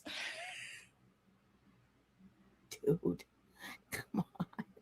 All I can do is sigh. I wouldn't have even seen it if Gigi had our Gigi. I saw it. It came up my timeline, and I sent it to the group chat. And it's like, bro. And when Garrett was I'm not at all surprised that that's where he went with it, because he can't take accountability. I'm supposed to believe that you were talking about playing like Donkey Kong Country or something. We know we're not stupid, but whatever. Okay, yeah. So yeah, I agree with you guys. I think the match will be really great because how can you have a bad match between Will Ospreay and Swerve Strickland? Like, it's going to be a really great match. Even like you said, even if it is predictable, sometimes there's nothing wrong with predictable. There's and so I think this will be a really good match. I think because of the story they've been telling with Ospreay, and he's got to go back and beat some of these people. Swerve is the last one. I think it'll be, obviously it's Ospreay. We've been saying for months here on this show that Ospreay would win, and he was going to go to Wembley, and that's where he was finally going to win the world title. I still believe Brawling Birds will win the tag titles at Wembley. Now I think Zack Sabre Jr. will win. We're going to have all the Brits win. At least it's not Saraya this time, taking spots from Emi Sakura. But yeah, I think this will be good. One question I do have, though. Does Hangman Page return during this match? I thought about Hangman. That's funny that you said that. I was looking at my hat. His name keeps coming up. Swerve has tweeted about him several times. I mean, maybe Swerve is just doing his best Jay White, where he's making people think something's going to happen and then it doesn't. It could just be, or like Obafemi kept hinting that Brock Lesnar was going to cost him and then he didn't. So it may be Swerve is just trolling the people. But he's been tweeting about Ospreay. I mean, I'm sorry, about Hangman. Hangman has been brought up several times over the last few weeks. Is this the spot to bring him back? Does he cost Swerve? And are we going back to that feud already? Are we going back to Swerve and Hangman 5? That'll be 5, right? Yeah. Whenever they get that match. Are we doing that this soon? Or are we saving Hangman for something else? He could. Maybe he comes back to try and get himself into a place where he can like undo what's been done about him challenging for the belt there eventually. I mean, it would be weird to bring Hangman back here necessarily so soon before Will is going to win like the championship coming up, but it doesn't mean that he's not going to come in here and throw a wrench in the works. Kayla, do you have any thoughts on if Hangman returns here or when he returns? Ooh, so it would be tempting to do it tonight. I just don't see it. I think that you just want to play it safe with the booking. Don't overdo it. Save his return probably for All In. Let that man tend to his garden right now. That's perfectly fine for him to just tend to his garden, water it, take care of it. It's going to be very dry in Virginia this week. So you need to water your plants. This is true. It's true. His leaves his plants. So this heat wave, yeah. You too, Hangman. You take care of those cucumbers and all that stuff there. Fernando does think he returns. Lady B says if Hanger is coming back, he assumes he screws over Max in the cage match. That's fair. Brad says Hangman comes back for MJF, causes MJF to lose to Kenny. Sets up MJF versus Hangman All In with a new stipulation on the line to get Hangman his title shot back. Fernando, I agree with you. It's too soon to go back to Hangman versus Swerve. A slow burn with those two is better. I agree with you there as well. It does seem like Hangman's probably closer to returning than we thought, but maybe it'll be at the end of summer or at Allin, and after he's had some time to tend his garden. Yes. Get to the canning phase. Yes. Absolutely. I'm jealous. Need some like pickles and some tomato sauce and stuff. All right. Curry has they can go back to it in 2028. Agreed. I mean, you can always do that. When WWE is better in 2028. See, the timeline lines up. In 2028, it's going to be that sweet spot year when we can just run it back. Yes. You can do Hangman and Swerve anytime, honestly. Lady B said as long as MJF versus Hangman stops the scene from MJF versus Mick Foley. Oh, God. Yeah, that would be bad. I would not be okay. I mean, that's what they seem to be hinting that match will eventually happen one of these days. Listen, it better happen on AEW's next video game. Not in this reality. The one that Alex and Will be playing on their Nintendo Switch. Or N64, Mel. I just assumed. They're retro gamers. I forgot. Oh my God. Give me a break. That's all I could think of when he did that was when I used to do that with my sister, where I'd make her think she was playing with the other controller. It actually wasn't plugged in. She thought that like doing this would make her Mario jump and stuff. It's like, you just sit over there, kiddo. You're good.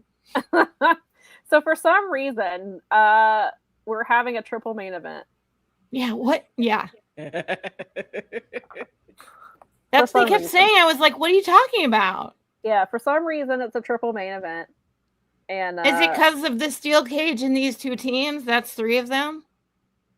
No, it was the triple. It's the two Owen matches in this. Oh, okay, I see. Are the triple main event for? Got it. Yeah, sure. So two of the matches that do not include New Japan people. This one, Sam, you're totally noticing. I love it. Sam's got that on lockdown. She's gonna because this is a very, very AEW heavy card, which is again why I asked about the Visa situation, because I was like, we've been complaining about how that's been an issue for the last, and I know Visa definitely, obviously. I mean, I didn't even realize it until he told me Mark Davis is in the visa renewal process. When you asked that question, I was like, oh, that's a really good question, because the World Cup issues have been going on too. So I'm like, of course. And Tony's probably been dealing with both because he does have players. Yeah, he said he has 6 players that play for Fulham who are in the World Cup. I was gonna say, there's a bunch of Fulham players on the national teams right now, and I'm sure they're dealing with the same dumb crap. Yeah, and they've been dealing with it for a while. WWE is having issues. That's why we haven't seen Stephanie Vacker. I believe Ilya Dragunov is also affected, and I think there's several others that are having visa issues as well. So this is definitely an industry-wide issue and has been for a while. And so that's why I was like, not to give Tony, like, not to be like, oh, well, that's why the card's booked this way. I just assumed, like, I know people are going to be mad because it is so AEW heavy, and I'm annoyed that it's AEW heavy, but part of it is due to that. I mean, that's not the only reason. I will definitely admit that. I know that for sure. I do know that that's a factor. It is a huge factor. But yeah, I thought Mark Davis was just already scheduled because last weekend he defended his title, I think in Rev Pro, and then he got announced that he was defending his title last night against a man like Doris, which I bet was fantastic. And so I was like, oh, well, maybe because he's not in a steel cage match, they just are like, go defend it, because the national title is supposed to be defended anywhere, kind of like they were doing with or the international title. So I just assumed, and then he was like, no, he's in the visa renewal process, but he expects, out of everybody having visa issues, he thinks Mark will be back the soonest, is what he said. Probably like not like tonight, but he'll be back soon. But yeah, so this AEW heavy card has 3 AEW heavy main events. I mean, you do have Andrade, who was the New Japan champion. He is currently not. Takeshita is the TV champion. So I guess it's like New Japan adjacent. And then Ishii is not even in the damn match because they took him out. And so This is still, and I believe dual contract Kevin is not under dual contract anymore. I believe Kevin is now solely AEW, but I'm not positive. He may still be dual contracted, so maybe that's how we also get around that. And Andrade and Kevin Knight and MJF and Takeshita sometimes wrestle in CMLL, so sure.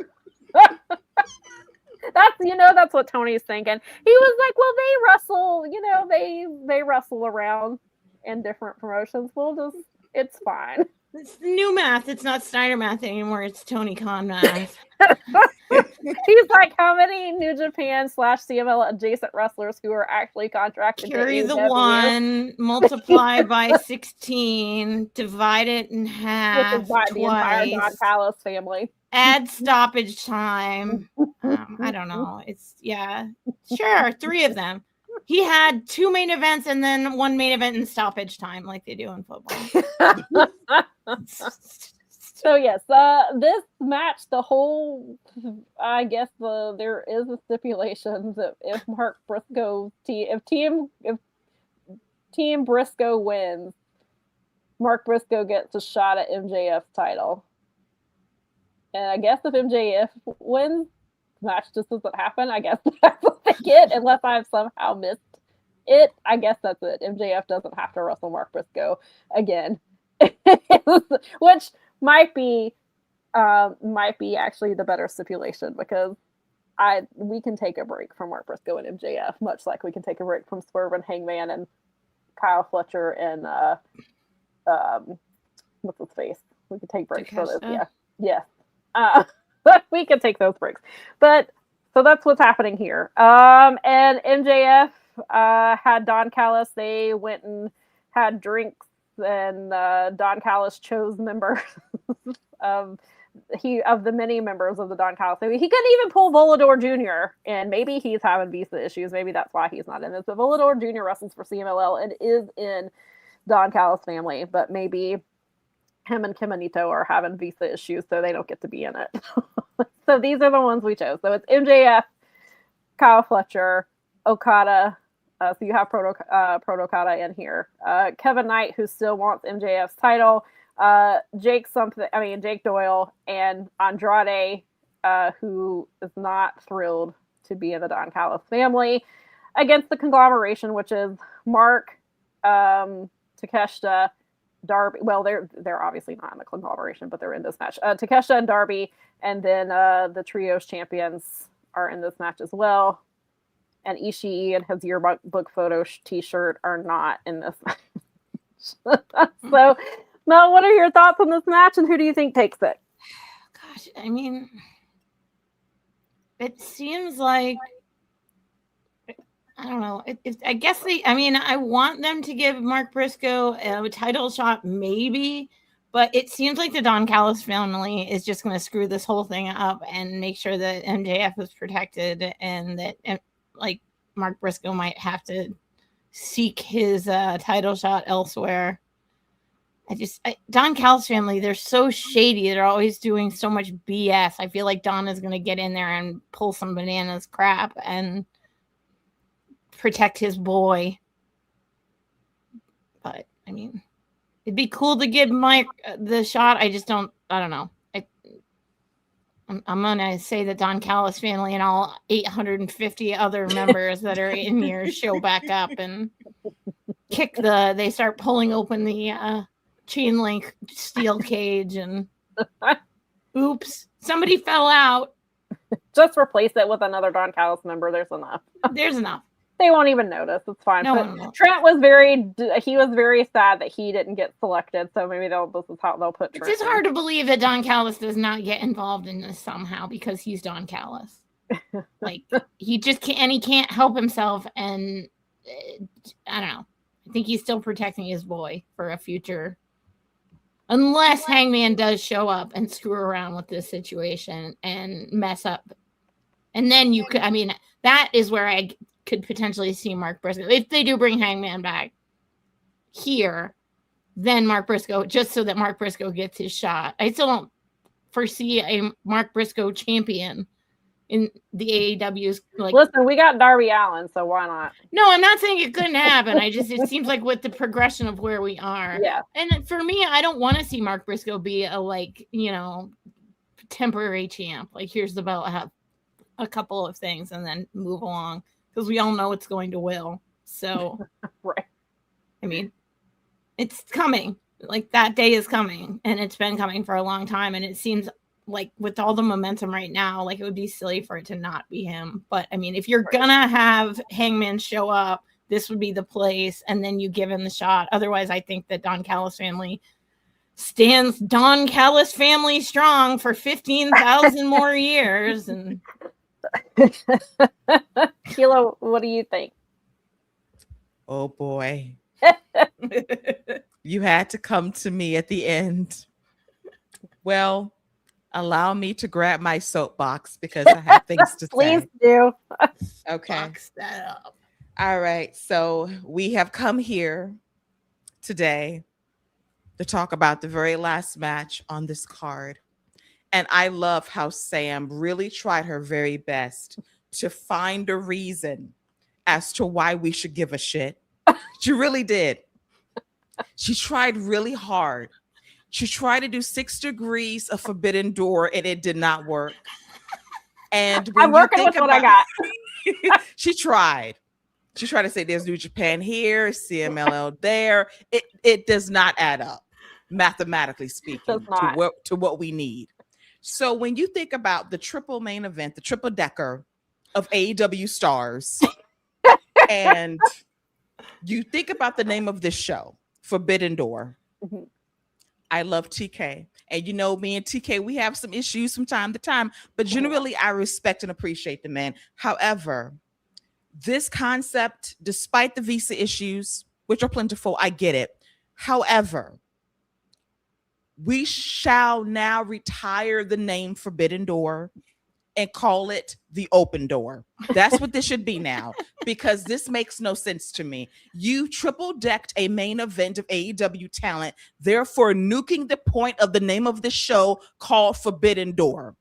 Where are the stakes? This is an AEW main event for a title shot that we know that I love Mark Briscoe down. He won't win. He'll lose in an AEW Dynamite main event match in a couple of weeks. He'll lose, and then we'll move on to Redemption, and MJF will probably keep the title or lose to Kenny Omega, and then we'll get to All In, where Will Ospreay gets crowned and coronated. That's fantastic. This match, with all the talent, with the Wu-Tang Clan together with Team Darby and them, cool. I don't care. And it should be a great main event. But I, as a fan on this night, do not give a single damn, because this concept that you sold me on for years is no longer forbidden. It is an open door of AEW talent in a triple decker main event. Get out of here. And now I have to follow that. She's not wrong. I do think, I will say, I think Andrade and his pants aren't going to be able, I think Andrade is going to cost them the match. Well, I think that, and then he's going to, if he doesn't leave tonight, he's on his way out. I do think the conglomeration wins. In part because Andrade is going to cost them the match. I think Mark Briscoe gets a title shot, probably at Beach Break. Which is near a beach that's not freezing cold in the middle of March. Yes, this year they finally found a beach in Florida that was because usually the last few times they've been around here, they're like by Lake Michigan in the middle of March. I'm like, Are you guys insane? Yeah, do you not remember? No one goes. Y'all remember Hobbs and Ricky Stark standing outside for Beach Break, and they're like standing in like snow or ice, and they've got they're standing out by one of the Great Lakes here in where it's literally like 11 below, and it's like, let's take the beach break. I can't feel my extremities. Like, okay, at least it's in Clearwater, Florida. Although you can tell that tourism is tough because it's like sponsored by the Clearwater Tourism Bureau. And apparently it's supposed to be at some really cool venue that doesn't normally have wrestling shows, and it looks pretty cool. That's cool. So, I'm glad Tony's kind of mixing it up with that. And so like the kind of like the Fairway to Hell, like they had the really cool venue. It sounds like that's what this one's going to be. So I can see we've already got Tommaso versus Jericho happening there. I think Andrade is going to cost MJF, or he's going to cost Don Callis' family. So Mark gets the win. They'll just do it at Beach Break, and MJF will beat him and move on to Redemption and face Kenny Omega or something like that. Yeah. So, but yeah, I'm with you with the Forbidden Door thing. Like, I love the concept of having their partners in here. They need to revamp it. They need to push rivalries harder, like between New Japan and CMLL and AEW. Like, play into the stuff that Tsuji's doing. Like, that's fun. Tsuji, like, saying to boycott the show, like, but that's fun. Like, it builds into like us versus them. And then if you're like us, where you're a fan of multiple promotions with them, then it's all just a really cool concept. You could build rivalries between them. Some people have suggested not even having titles on the line, that they're just basically grudge matches or dream matches, which is really what Forbidden Door should be. It should be a bunch of dream matches that don't necessarily have stakes. I don't need, like, I'm a person who I watch indie wrestling, and I guess in some of them indie wrestling do have stories, but sometimes they're just dream matches, and that's okay to just have, like, Kenny versus Zach is a dream match. I don't need they've given us a little story, but I literally don't need one. And again, that goes back to the thing about Takeshita doesn't have a character. I don't care. I want to watch Takeshita wrestle. That's what I watch him for, and to look at him. But I was like, I want to see. I don't need him to be a character. I don't need a storyline. I just need him to go out and have banger ass matches, which he delivers on, and that's fine. You can have a show that has a lot of that, but they've got to. If they're not going to change the name, they at least need to revamp. They need to revamp what we're doing here, because this doesn't work. And apparently. Curry has we're all just salty today. I mean, yeah, I've been salty about Forbidden Door and what it's become the last couple of years. So, it's now that we're like talking about it too. Why not end with the Owen things and do like an award thing instead of this? Yes, a proper presentation versus this match that feels all thrown together for the express purpose of Mark Briscoe losing to MJF. And granted, Briscoe's in championship shape. Good for him. But we know how this story is going to end. And that's why this should not be the main event. Even I'm here for Andrade dropping his pants and costing his team the victory. But that's not enough for me. This match, as much as I love everybody involved mostly, it ain't main event worthy in a steel cage, no less. Right. Yeah. And Michael says, plus 4 titles are not to be defended because of the stupid main event. Right. Yeah. I mean, yeah. It should have been. I know QT's not on the show today, but damn, you ain't got to be this hateful, Keela. He does, though. I have to overcompensate, Curry. It's deserved hate. I mean, he earned it. If you're going to do this, they did the whole thing on the countdown show and made like the Owen thing seem really important, and they just could have flipped it. They just could have made this go on and then done the Owen finals and had like Martha come out and do a bunch of stuff instead of. I mean, God knows how this is really going to end. It's going to probably be kind of a cluster.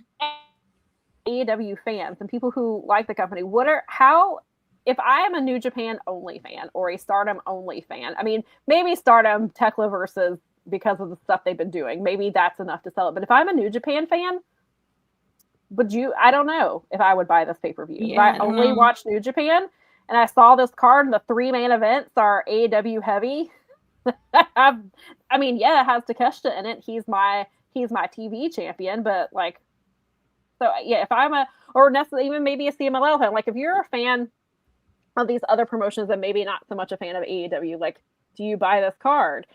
And that's the point, is you're trying to get other people to watch your card. So maybe you should rethink how you're doing this, or maybe, I don't know, listen to some of the New Japan fans and see what they think about it, or how can you like. Is Okada even on this card? Yeah, he's in this match. He's right there. Okay, he's right there. Okay, yeah. Okada. But that's it. Yeah, you're right. There they are. Okay. So he's off to my left. Yeah. I mean, I mean, a little bit like New Japan's still smarting from losing a bunch of these guys in this picture. So that doesn't that might feel like a little bit of a slap in the face too. Like, they know that they're struggling because a lot of these guys in this picture are. I mean, that is part of it. I think that's a factor, but a huge part of it is New Japan, unfortunately, because their finances have not recovered after COVID. Yeah. That's a huge part of it. Is they can't afford to pay these wrestlers what AEW or WWE can pay them, and then also the booking in New Japan has not been great for a while, and they're struggling to kind of find their identity, which I think Thekla made. I was writing about this the other day because Thekla made a comment about Yota Tsuji and like what he said, and she was like I kind of appreciate like what he's saying, like that New Japan needs to focus on New Japan, like they kind of need to get back on their feet at this point, and see what they can do without everybody else. But she said, but on the other hand, like I have never been more proud to carry a title for a company, and I want to defend it wherever. And I guess she was kind of saying that Tsuji should want to defend that New Japan title. He should want to defend it wherever, which is kind of what Will was saying as well. And I do think that's a storyline. Like I think we're eventually going to get Will Ospreay versus Tsuji at some point.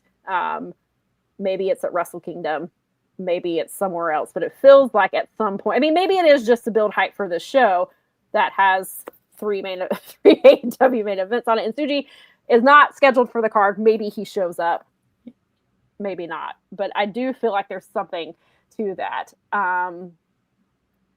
So, it's hard to, but yeah, I think they need to, after the Forbidden Door, somebody needs to stop and really think about how they're presenting this card. And maybe go back to what made it cool to begin with and go back to some of that stuff and not just have it basically be another AEW show that happens to have Stardom and CMLL wrestlers and New Japan wrestlers, because that's basically what it's become, instead of it being like, I don't know, more of a rivalry type of thing or whatever. But yeah, that's what I think about that. Let's see here. We've talked about this several times. I think Eddie is happy doing what he's doing, which is doing stuff in ROH where he gets to have less pressure on him, and he and Ortiz can do cool stuff. He's been doing the indies. He's doing select indie matches that he really enjoys doing. I don't know if their school has opened, but Eddie and Ortiz are opening a school together if it's not open already.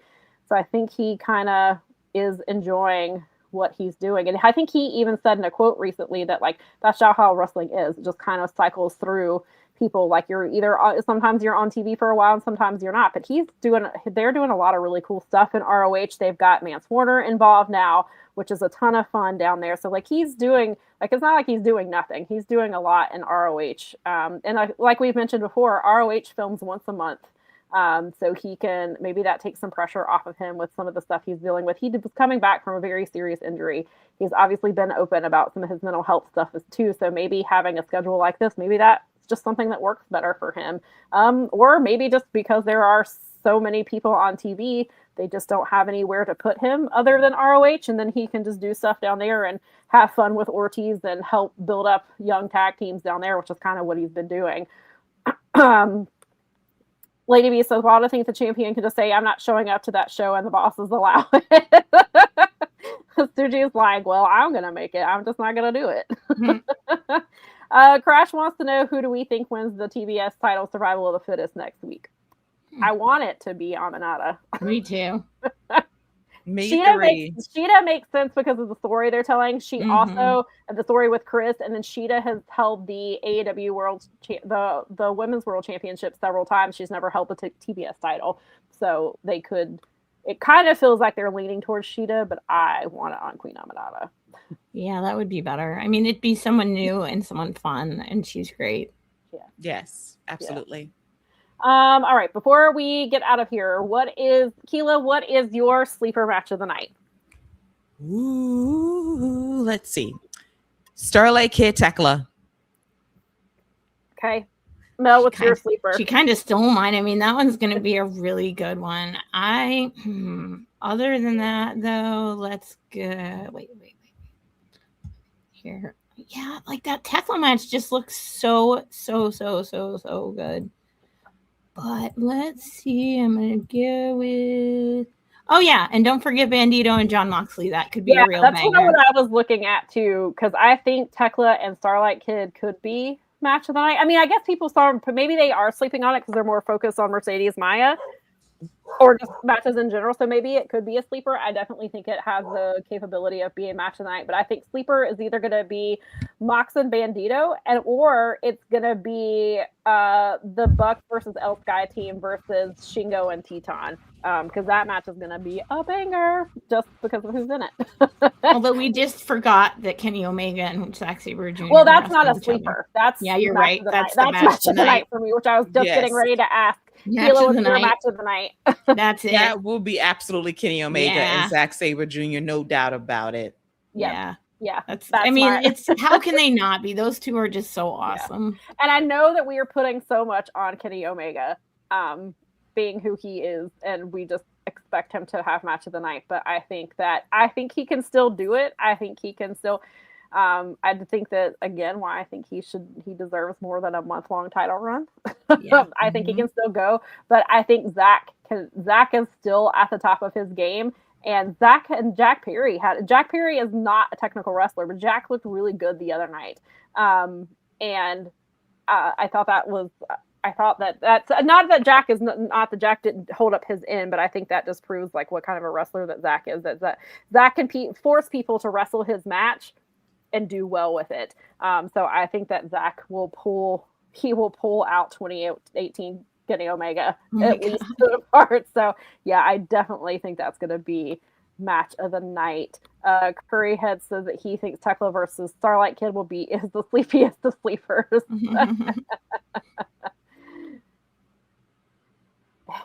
Yeah, Teton might be eating the pin in that match, though, unfortunately. Jorge says that Bucks match 2, they've been on a great run of matches this year. They really have, and El Sky team is just fantastic, and then I'm a huge fan of Shingo and Teton as well. So, I'm really excited for that match.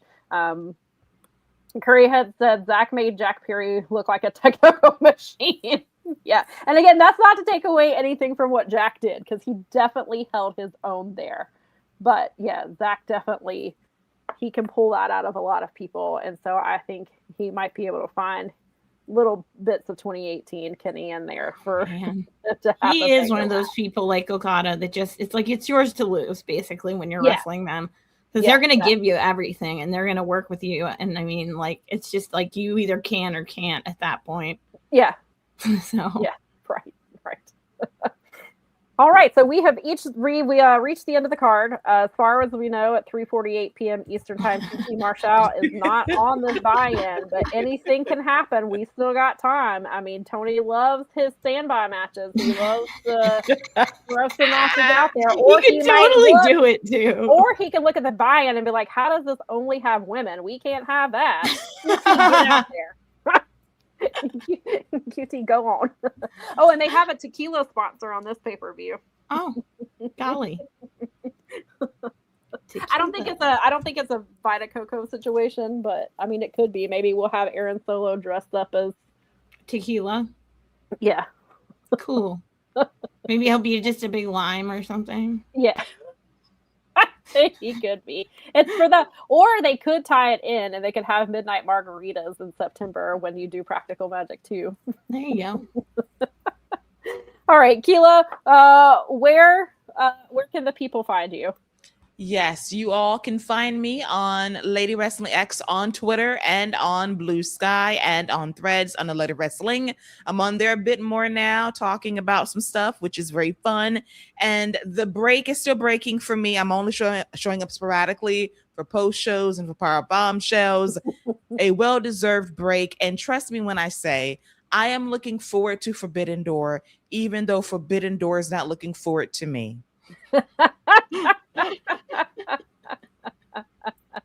Nice.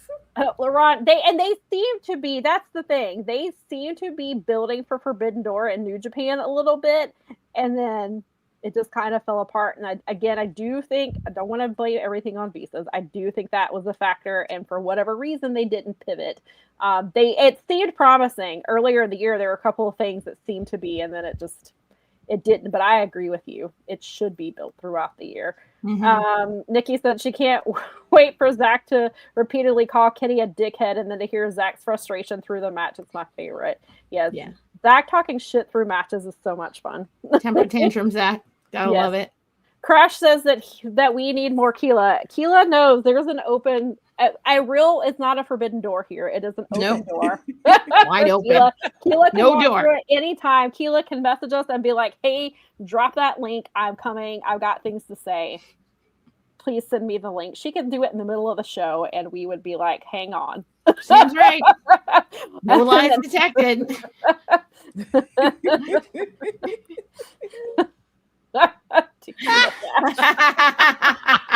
Listen, she is my spirit animal this year, and that's the highest compliment you can possibly give me. Thank you. That's good. I like it. I am She always is not banned from Powerbomb Show. never not banned. Keela, not banned here. Hashtag not banned. Open window, come on in. Yep. Keela got a key she don't need. She can come on in. She knows. All she's gotta say is drop that link. I'm coming on. All right. Right. She's true. We got you. QT or no QT, I'm coming in.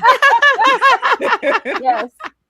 So she says, "Let me in," and like our beloved, belated Bray Wyatt, we will let her in. Anytime. Laurent said it didn't help that they gave us the match on Dynamite already a couple weeks ago, minus the cage. Yes. Yeah. Yeah. Yeah. Like, Jeez Louise. yeah. Oh, Tone. Nikki Come on, says man. Keela doesn't need QT for roasting. She will find anyone to roast, and we love her for it. Yeah. Yeah. Like, Ask they're TK funny. today. TK had that roast coming. He did. He did. He's had that roast coming for a while. I so. think so. I think he needs that reality check here and there. Yeah, sometimes there's a lot going on for him. He's got a lot on his plate. So sometimes Boy, he needs howdy. people to tell him, "Hey, maybe we should not do this, or maybe we should do this a different way." Crash said TK on all his cards like it's Yahtzee. Yeah, you know. All right. Well, we will be back next week. Keela's more than welcome if she's got the time or she feels like QT shows up on the pre-show. She wants to come talk about it next week. You have, but yeah. So the plan next week. Who knows? Knock on wood. It was happening in wrestling this week, especially now that we've got Night of Champions. We're on the SummerSlam season, and who knows what's going on. But who knows what's going on over there? Whatever's happening with Sami Zayn and his title run. But then we'll definitely be here for the Forbidden Door Fallout. By the time we air next week, we will know who our TBS champion is. So we will talk about that and whatever else happens next week. So join us next. It is a holiday weekend, but we'll be here next Sunday at 1 p.m. Eastern time. Please make sure that you stay hydrated. And you can, if you can have an air conditioner, stay in front of it as much as possible. Yeah, go easy on yourself. If you are in the southern states of the United States this week, and in the Ohio Valley here in the Midwest is also. So stay hydrated. Take care of yourselves. Yeah. Very Unless important. you are in Montana because it's snowing. I heard that. That's crazy. And but then south of there is on fire, and Europe is like boiling. Yes, which seems totally normal and fine, probably. Shut the Vita Coco your way through it. Stock up on your Vita Coco and your. Honestly, you know what? I think I'd rather go with the tequila. Maybe not your tequila because you'll just sweat everything out. But we'll have both. Drink your tequila, sweat it out, and then rebuild with your Vita Coco. There you go. There you go. Yes, I agree, Laurent, that they do need to emphasize Stardom and CMLL going forward. While New Japan, yeah, I am 100% with you. He said hopes everyone has the best time watching the event tonight and has delicious foods to eat. I saw somebody was having their root beer earlier. So if you hear yelling coming from the south, it's probably because QT showed up and Sam and Keela are both reacting. Or if you hear or if you hear our new chant, echoing in your ears. Yeah. We've got a new song. Hey, QT, we gotta know why you suck so bad. You suck. Maybe we can practice tonight. We'll get it. No, I'm saying we might be able to because Oh, we can. Yeah, because we'll be chanting it if he shows up. Yeah, exactly. Don't do it. Tony said, "Oh, is that a challenge?" God. It's 3:55. I have 3 hours to make my move. He's not even going to announce it. It's just going to come out. Oh my God. Like, it's just going to be, he won't even announce it on the, it'll, QT's music will just hit, or we'll see the boom and doom. That little thing will pop up and. The three of us Or are we'll going just to see be on the Vita machine Coco. like, what happened? We'll see QT and somebody in a Vita Coco or a tequila costume. Come down. Jeez. All right. Well, enjoy your Forbidden Door, everybody. Yes. Come back next week and come chat about it with us. Thanks again, Keela. We'll talk to everyone next thank you. week.